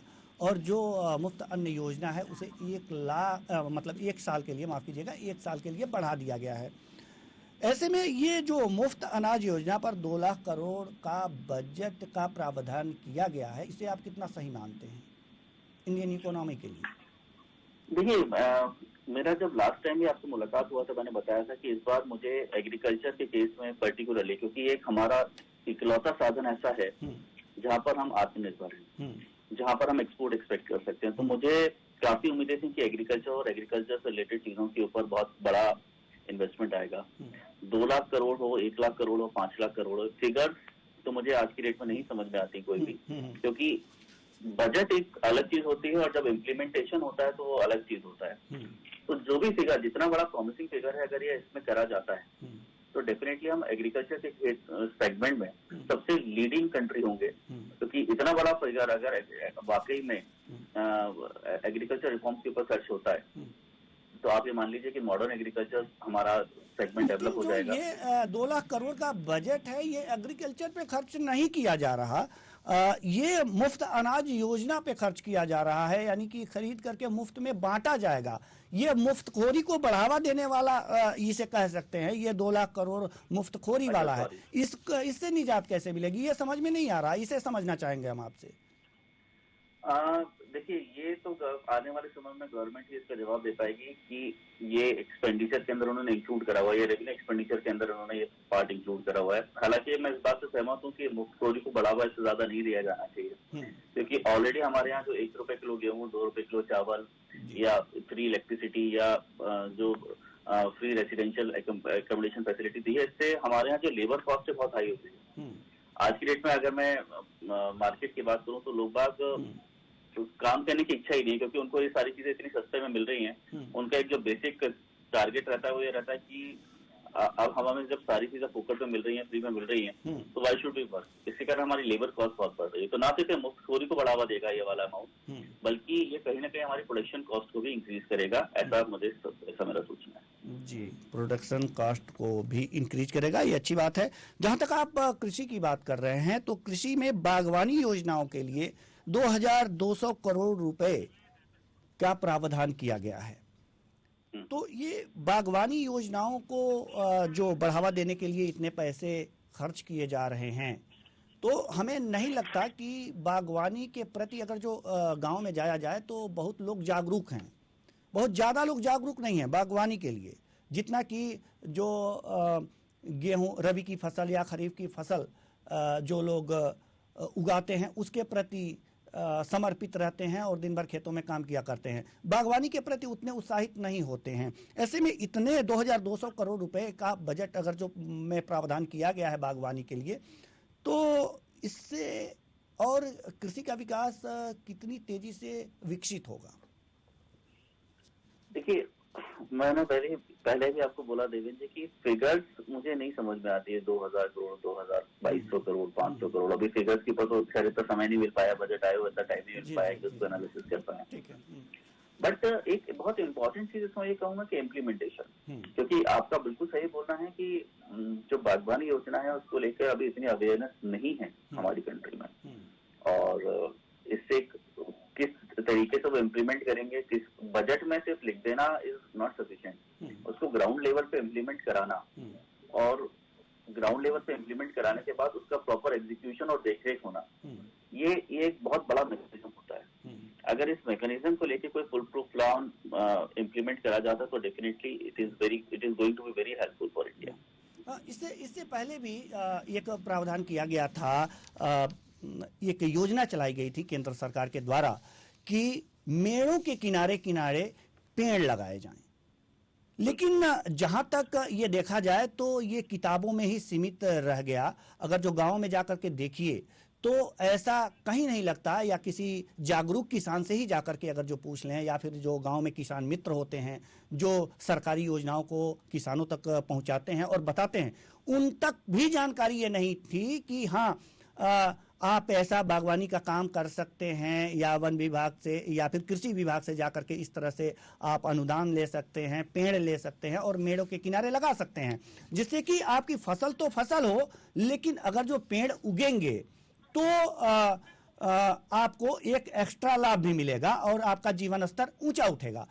तो कहीं ना कहीं अगर जो ये बागवानी में इन योजनाओं इतने पैसे खर्च किए जा रहे हैं, इसके अवेयरनेस पे खर्च किए गए होते तो क्या ज्यादा उचित नहीं होता?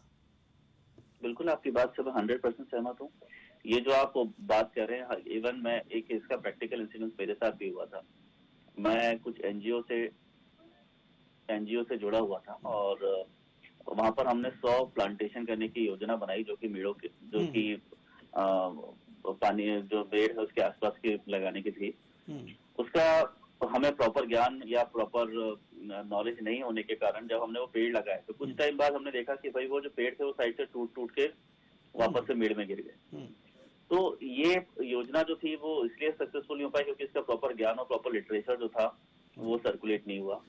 इसी तरीके से जो बागबानी योजना है, अमाउंट बहुत बड़ा है, 2200 करोड़ रुपए, पर ये सक्सेसफुल तभी हो पाएगा जब आप यहाँ पर ग्राउंड लेवल पे आंगनवाड़ियों में या जो दूसरे माध्यम है उसके थ्रू जो भी इनकी योजना है उस योजना को सर्कुलेट करवाएंगे, उसका प्रॉपर ज्ञान देंगे, उसको प्रॉपर इम्प्लीमेंटेशन कराएंगे, तभी मुझे लगता है योजना सक्सेसफुल हो पाएगी। जी, बिना अवेयरनेस के कुछ होने जाने वाला नहीं है। बशर्ते कागजों में भले ही आप लिखा पढ़ी कितना हो करते रहें और बही खाता में बजट पेश करते रहें। हरित खेती, हरित ऊर्जा पर खास जोर दिया गया है, इसका मतलब समझना चाहेंगे हम आपसे। आपकी आवाज नहीं आई सर। जी, हरित खेती, हरित ऊर्जा पर खास जोर दिया गया है इस बजट में। अच्छा जी सर, ये मैं अभी रीड नहीं कर पाया हूँ तो इस बारे में नहीं बोल पाऊंगा मैं, क्योंकि कुछ पोर्शन मुझसे बजट का मिस हो गया। सर, आप हमारे साथ बने रहिए। हमारे साथ डॉक्टर आर परिहार जुड़ चुके हैं। बहुत बहुत स्वागत है आपका हमारे इस कार्यक्रम में। अर्थशास्त्री हैं आप और बजट पे आपसे हम विशेष कुछ प्रश्न लेना चाहेंगे। किसानों की बात हो रही है, कृषि पर बात हो रही है और 60% जनसंख्या, एक बार हम फिर कहेंगे कि 60% जनसंख्या कृषि पर आधारित है और इसलिए गांधी जी ने भी कहा था कि अगर हम कृषि को आगे बढ़ाएं, गांव का विकास करें तो हम विकास में आगे बढ़ जाएंगे। ऐसे में किसानों के लिए, किसानों की खेती के लिए फंड की व्यवस्था की गई है इस बजट में और साथ ही साथ बागवानी योजनाओं के लिए 2200 करोड़ रुपए की भी व्यवस्था की गई है। क्या इतना पर्याप्त है बागवानी के लिए? परिहार जी। नमस्कार जी, नमस्कार। बागवानी के लिए जो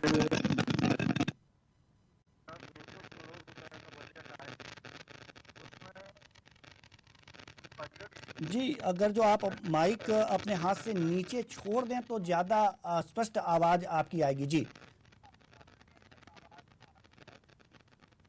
थोड़ा सा अपना माइक दुरुस्त कर लें, उसके बाद आपकी आवाज यहाँ पर नहीं आ रही है परिहार साहब।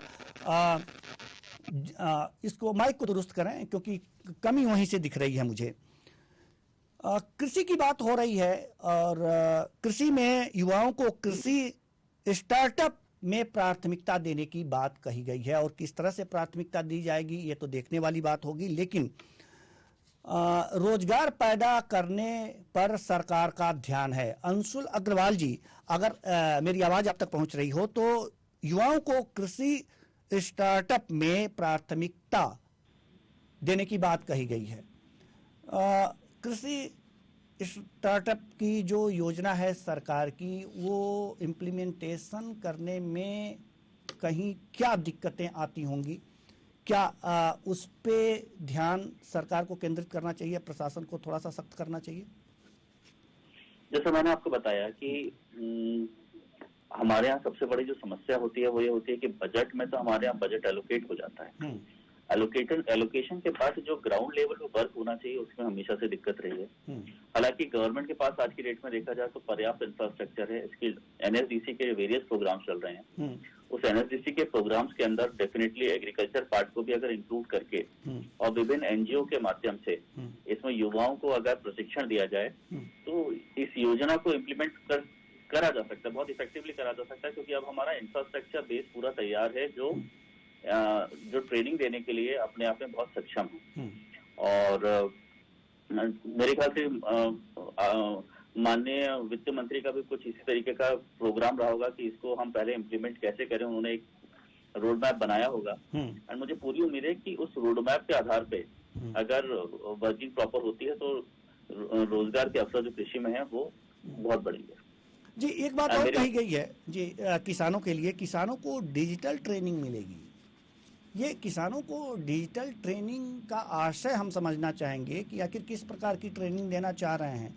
जिन किसानों को अपने जो भी योजनाएं हैं उनकी जानकारी नहीं हो पा रही है, उन्हें सरकार जो है अवेयरनेस नहीं, उनको जानकारी नहीं, उनको उन तक जानकारी नहीं पहुंचा पा रही है ठीक ढंग से, उनको अवेयर नहीं किया जा पा रहा है। ऐसे में डिजिटल ट्रेनिंग कैसे देगी सरकार? सबसे बड़ी समस्या तो ये है।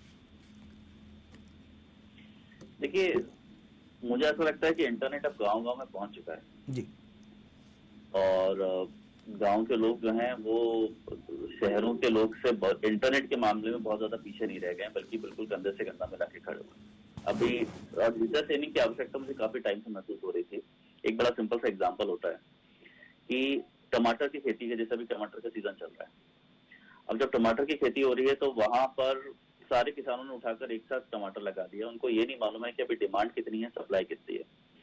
जब मार्केट में सप्लाई बहुत बढ़ जाती है और डिमांड कंपैरेटिवली कम हो जाती है और टमाटर की शेल्फ लाइफ बहुत कम होती है, तो किसान मजबूर हो जाता है कि उसको वहीं पर जो फसल है उसको तुड़वाने के पैसे नहीं निकलते, उसको वहीं पर वो ट्रैक्टर से वो फसल को वहीं पर उसको डैमेज करवाना पड़ता है। तो अगर डिजिटल ट्रेनिंग के थ्रू कहीं पे डिमांड, सप्लाई और ओवरऑल जो हमारा प्रोडक्शन है उस प्रोडक्शन और खपत के बारे में एक समन्वय स्टैब्लिश हो पाए तो किसानों के लिए बहुत फायदेमंद होगा कि भाई किस एरिया में कौन सी फसल अच्छी उग सकती है, कहाँ पे कितनी डिमांड, फसल कौन सी उगाई जाए। अगर ये सारे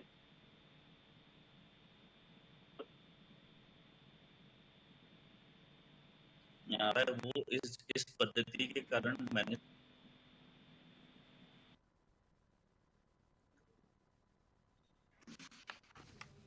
अंशुल जी, सवाल यहाँ पर रोजगार सृजन का भी है कि रोजगार पैदा करने पर सरकार का ध्यान है। किस तरह से रोजगार पैदा करेगी? एमएसएमई के बारे में हम लोगों ने अभी कुछ देर पहले ही बातचीत की कि 45% जो सूक्ष्म, लघु और मध्यम उद्योग हैं वो ग्रामीण क्षेत्रों में लगे हैं और 55% शहरी क्षेत्रों में। बात हम लोग कृषि की कर रहे हैं तो ग्रामीण क्षेत्रों की ओर तो रुख करना ही पड़ेगा। अगर जो गांव में 60% जनसंख्या निवास करती है तो एमएसएमई सेक्टर से जो उद्योग लग रहे हैं उस हिसाब से तो ये परसेंटेज कम है। क्या सरकार को इस ओर ध्यान देना चाहिए कि ग्रामीण क्षेत्रों में एमएसएमई सेक्टर से ज्यादा उद्योग लगें?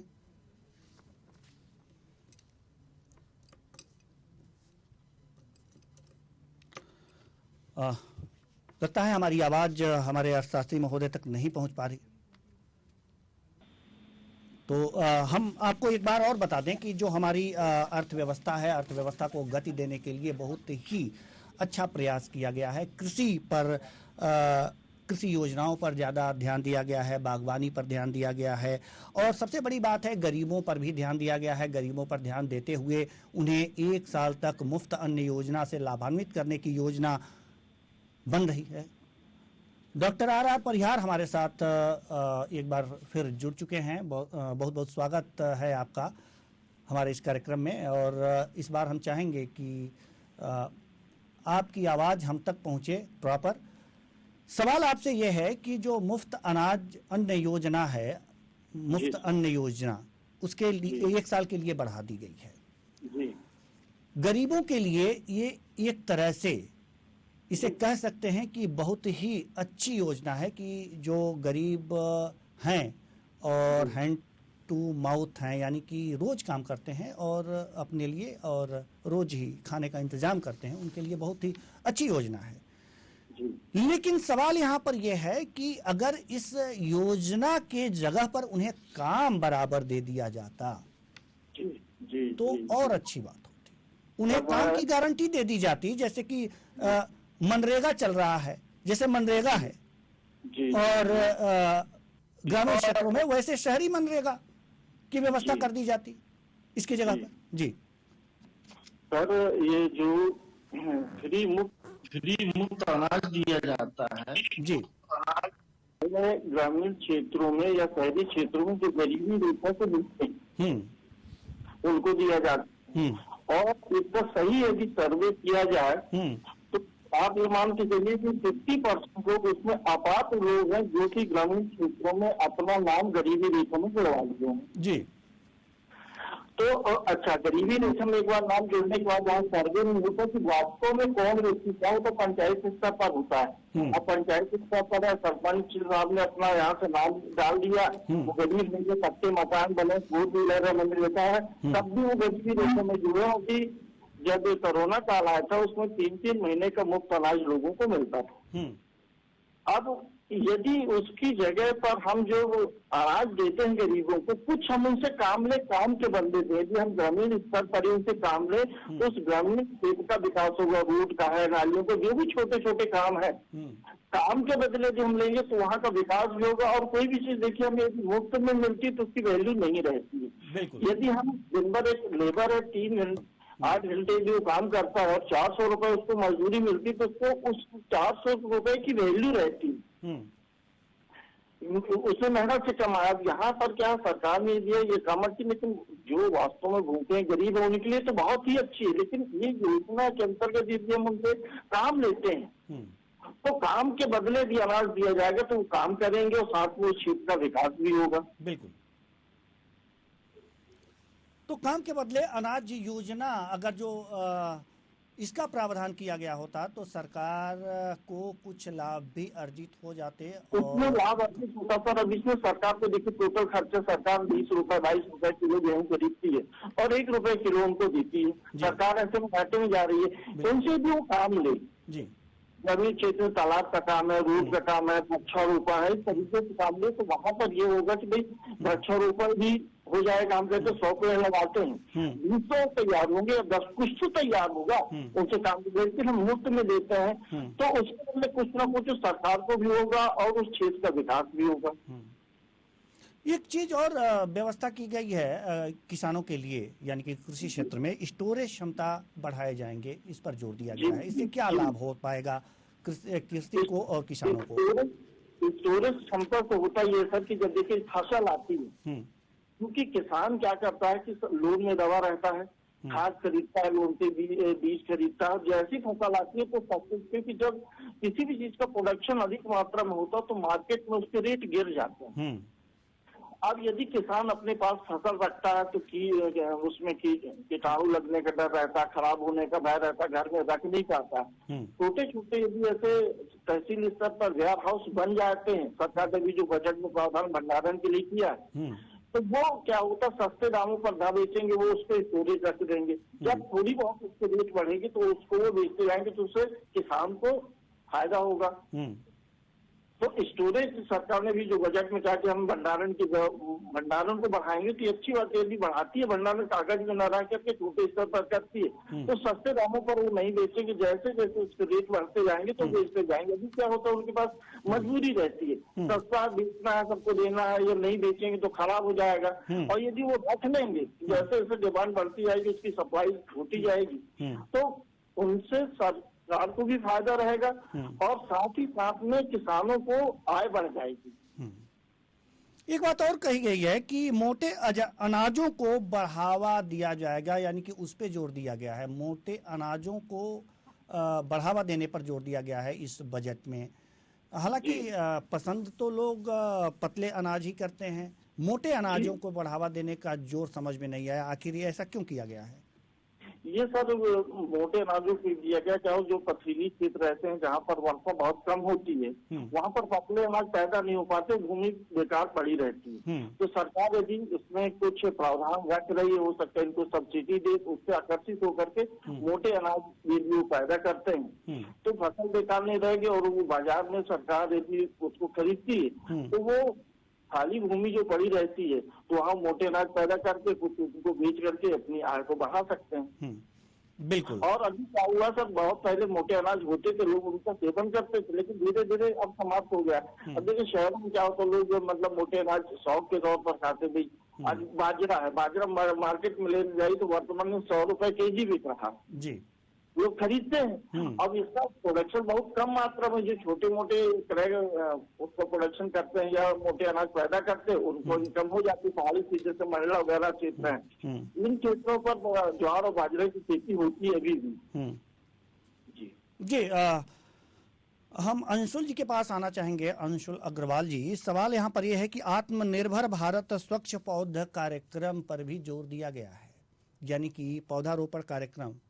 हालांकि ये कार्यक्रम तो होने चाहिए, लेकिन देखा ये गया है कि ये सफल नहीं होते कार्यक्रम, फिर भी इस पे जोर दिया गया है। क्या सरकार इसके रखरखाव या सिर्फ पौधरोपण कार्यक्रम पर ही ध्यान देगी? इसके रखरखाव पर ध्यान ही नहीं दिया जाता। जहां भी सरकारी जमीन पर पौधरोपण किया जाता है वैसे लगाकर छोड़ दिया जाता है, फोटो खींचा जाता है कि हाँ ये हो गया, वेबसाइट पर लगा दिया जाता है। लेकिन अगर जो आप 1 महीने बाद जाएं वहां पर तो न उसकी पत्तियां हैं, न डालियां हैं, न पेड़ है, ऐसा समझ में आता है। तो इस ऐसे कार्यक्रम से क्या क्षति नहीं होती? बहुत क्षति होती है और इससे तो ना सिर्फ आर्थिक नुकसान होता है बल्कि मानसिक नुकसान उससे ज्यादा होता है। बड़ा दुख होता है ऐसी जगह देख के जहाँ पर इतना सारा बजट एलोकेशन जो था वो इतना सारा बजट एलोकेशन जो था अगर हमने प्लांटेशन के रखा है वो प्लांटेशन कल को सूख जाता है तो ना सिर्फ आर्थिक नुकसान होता है बल्कि मानसिक नुकसान बहुत हो सकता है। तो अब गवर्नमेंट ने अगर इसका प्रोविजन बनाया है तो उनको ये एश्योर करना चाहिए कि यहाँ पर जो गलती सुधार है, जो भूल सुधार है, जो त्रुटि सुधार है वो करें और इसके लिए स्पेशल टास्क फोर्स बनाए जो ये मॉनिटर करे कि जितने भी प्लांटेशन हो रहे हैं वो सारे के सारे प्लांटेशन प्रॉपर्ली इम्प्लीमेंट होगा। मेरे ख्याल से मेरी आवाज में इको आ रहा है। इसे सुधारने का प्रयास किया जा रहा है। अब जारी रखिए।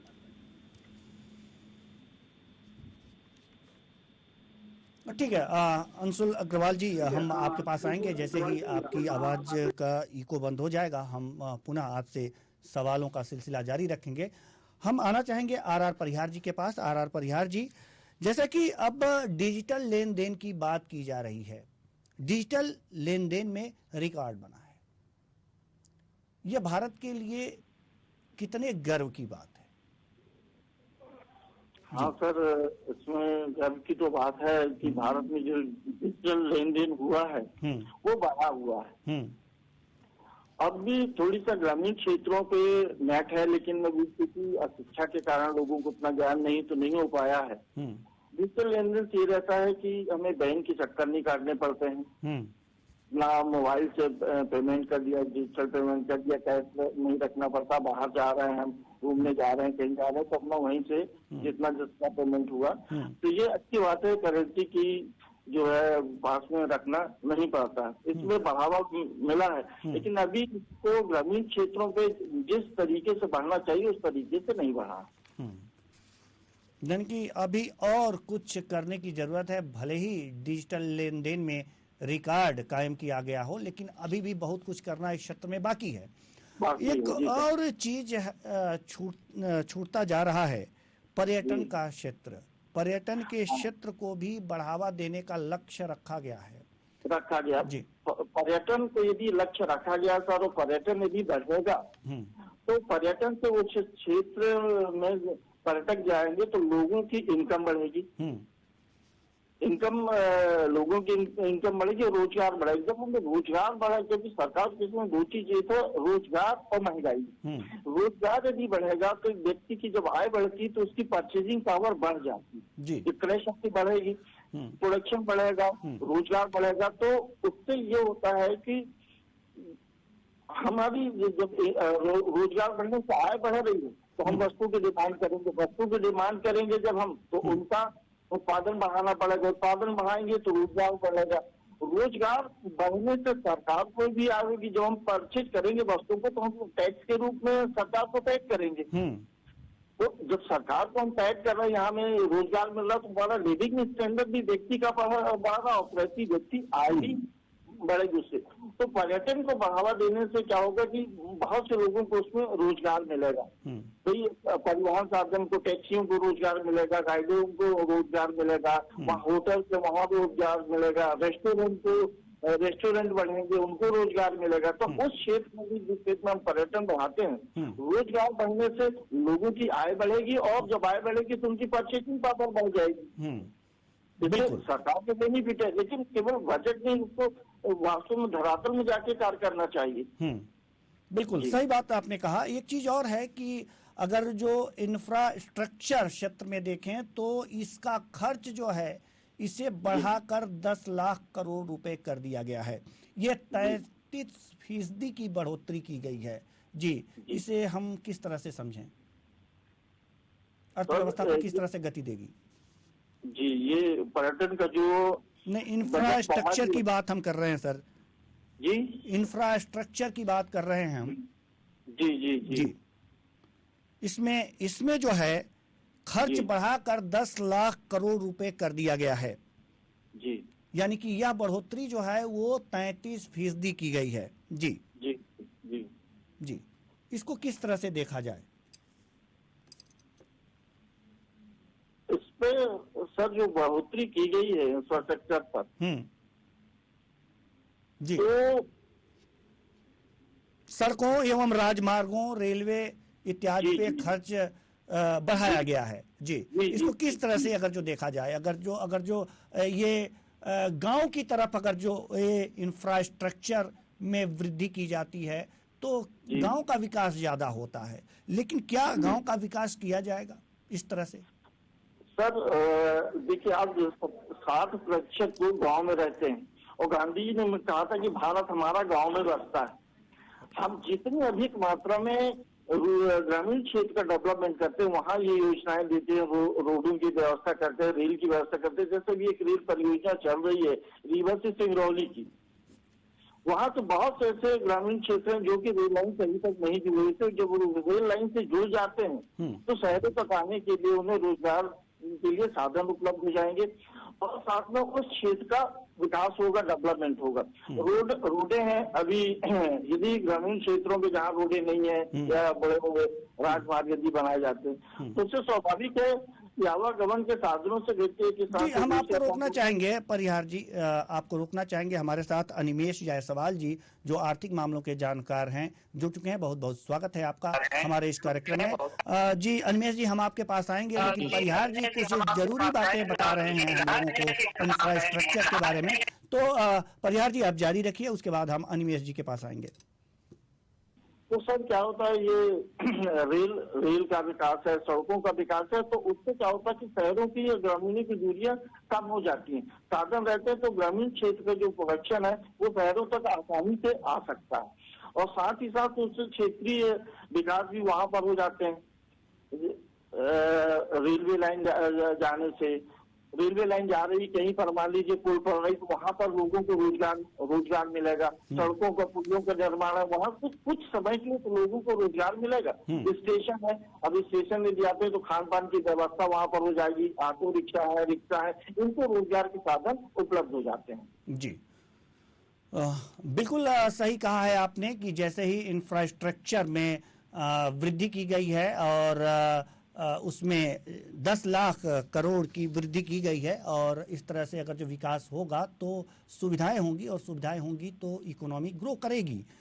अब सवाल ये आता है, हम कृषि क्षेत्र की बात कर रहे हैं, ग्रामीण क्षेत्रों की बात कर रहे हैं। कृषि क्षेत्र में रिसर्च बहुत ही महत्वपूर्ण होता है, लेकिन देखा यह गया है कि जो हमारी जीडीपी है उसका 0.3% ही, जीडीपी का 0.3% ही कृषि रिसर्च में खर्च किया जाता है, जबकि अगर जो अमेरिका से इसकी तुलना की जाए तो ये 4% है। हम अनिमेश जी के पास जाना चाहेंगे। सर, अनिमेश जी से इसका जवाब लेना चाहेंगे कि आखिर कृषि जो क्षेत्र हमेशा पिछड़ता जा रहा है, क्या कारण यही है कि हम कृषि रिसर्च की ओर ध्यान नहीं दे रहे हैं? पौधारोपण और तमाम बागवानी इन अंट संट पे ज़्यादा खर्च कर रहे हैं, कृषि रिसर्च पे क्यों नहीं खर्च कर रहे? क्या बजट में ऐसे प्रावधान नहीं होने चाहिए? और अगर जो हुआ भी है तो इतनी अल्प मात्रा में क्यों? जी अनिमेश जी, अनिमेश जी तक हमारी आवाज नहीं जा पा रही है, तो हम चाहेंगे कि इसका उत्तर परिहार जी दें। जी सर, कृषि क्षेत्र का रिसर्च, आपने कहा कि रिसर्च नहीं है, बागवानी पर ध्यान है। हम कृषि पर यदि ध्यान देते हैं, क्या होता है कि अभी भी बहुत से ऐसे क्षेत्र हैं जहां पर हम प्रकृति पर निर्भर हैं। एक मैं छोटा सा उदाहरण आपको बताऊंगा। मध्य प्रदेश में जबलपुर से नर्मदा बाई तट नहर रीवा जाना है, वो 15 साल से सर अभी तक नहीं जा पाई है। पहले का जो बजट था, जितने बजट में जाया जाएगा, 15 साल से उसका देखिए बजट भी बढ़ गया सरकार को। तो यदि हम कोई प्लान करते हैं तो उस प्लान को जल्दी पूरा करें तो उससे ये होगा कि हमारे खर्च भी कम होंगे और सही समय पर लोगों को सुविधाएं मिल जाएंगी। अब ये वर्गी नहर की जो मैं बात कर रहा हूँ, क्योंकि ये सतना है, रीवा है, नगौद कुछ क्षेत्र, मैयर है, यहाँ पर वो सिंचाई के साधन बिल्कुल नहीं, और ये क्षेत्र कृषि पूरा इलाका जो कृषि का इलाका है। अब यदि वो नहर आ जाती तो स्वाभाविक है उस क्षेत्र के किसानों की जो फसल वो दुगनी हो जाएगी। ये उनकी दुगनी फसल दुगनी जाएगी तो उनकी स्वाभाविक इनकम बढ़ेगी। सरकार को भी उससे ये लाभ हो जाएगा कि जो सिंचाई के टैक्स देते हैं वो उनकी सरकार की आय में भी वृद्धि हो जाएगी। अभी 15 साल से नहर रुकी हुई है तो सरकार की आय भी नहीं हो रही, और साथ ही साथ जैसे महंगाई दर बढ़ रही तो उसके खर्चे भी सरकार को बढ़ते चले जाएंगे, मध्य प्रदेश सरकार को। जी तो समय सीमा जिसकी हम यदि तय करते हैं तो समय सीमा में पूरा करें, क्यों नहीं होता तो इसको ध्यान देना चाहिए सरकार को।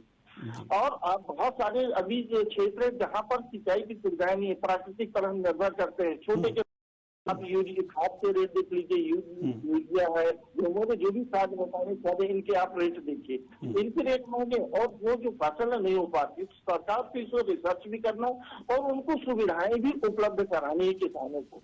हम एक चीज ये देखते हैं सर, आपने देखा होगा कि प्रधानमंत्री सम्मान निधि योजना से 6,000 रुपए आपने दे दिया। वो 6,000 रुपए किसान को खैरात नहीं चाहिए। आप एमएसपी लाइए, उसके एक रेट निर्धारण करिए। आप देखिए पिन बनाने वाला व्यक्ति, मालिक जो पिन पेपर पिन तैयार करता है, माचिस तैयार करता है, वो अपना स्वयं मूल्य निर्धारण करता है जी। लेकिन किसान जो इतनी मेहनत करके फसल पैदा करता है वो मूल्य निर्धारण नहीं करता जी। सरकार ने कुछ वस्तुओं के मूल्य निर्धारण किए, लेकिन सभी को तो नहीं किए। अभी जैसे चर्चा पुलिस की शायद आपने देखा होगा, इस समय सेल जो है रोडों में फेंका गया, ये इतना प्रोडक्शन हो गया, सरकार ने उसका मूल्य निश्चित नहीं किया। टमाटर अभी करंट में 2 रुपए किलो मिल रहा है। अब उसकी 2 रुपए किलो मिल रहा है, किसान तैयार किया 6 महीने 8 महीने जो भी उसमें लागत हो रही है, आज उसकी लागत वसूल नहीं हो पा रही जी। ठीक है। और ऐसी चीजें तो कृषि पर क्या है, सरकार को इस पे एक रिसर्च करवाना चाहिए, सर्वे करवाना चाहिए बिल्कुल, और रिसर्च के माध्यम से जो भी योजनाएं हमने कागज में बना दी, सरकार ने बना दी, लेकिन वो कब पूरी हो रही है उस पर भी बिल्कुल स्ट्रिक्ट होकर के जो कॉन्ट्रैक्टर ठेकेदार जो भी है समय पर उसको पूरा करे तो उसकी कॉस्ट भी कम होगी और उससे क्षेत्र के लोगों को लाभ भी मिलेगा जी। हमारे पास समय की कमी है, नहीं तो हम इस चर्चा को और आगे बढ़ाते। बहुत बहुत धन्यवाद सभी मेहमानों का, आप आए और अपने अपने विचार साझा किए। तो कुल मिलाकर के मेरा देश मेरा बजट तो पेश हो गया, और बजट की कुछ खास बातें हमने चर्चा की, कृषि पर चर्चा की और बागवानी पर चर्चा की, और तमाम ऐसे पॉइंट्स पे चर्चा की जो चर्चा के लिए महत्वपूर्ण थे। हालांकि चर्चा तो जारी रहेगी, लेकिन हम लेते हैं एक छोटा सा ब्रेक के बाद जल्दी वापस लौटेंगे। नमस्कार।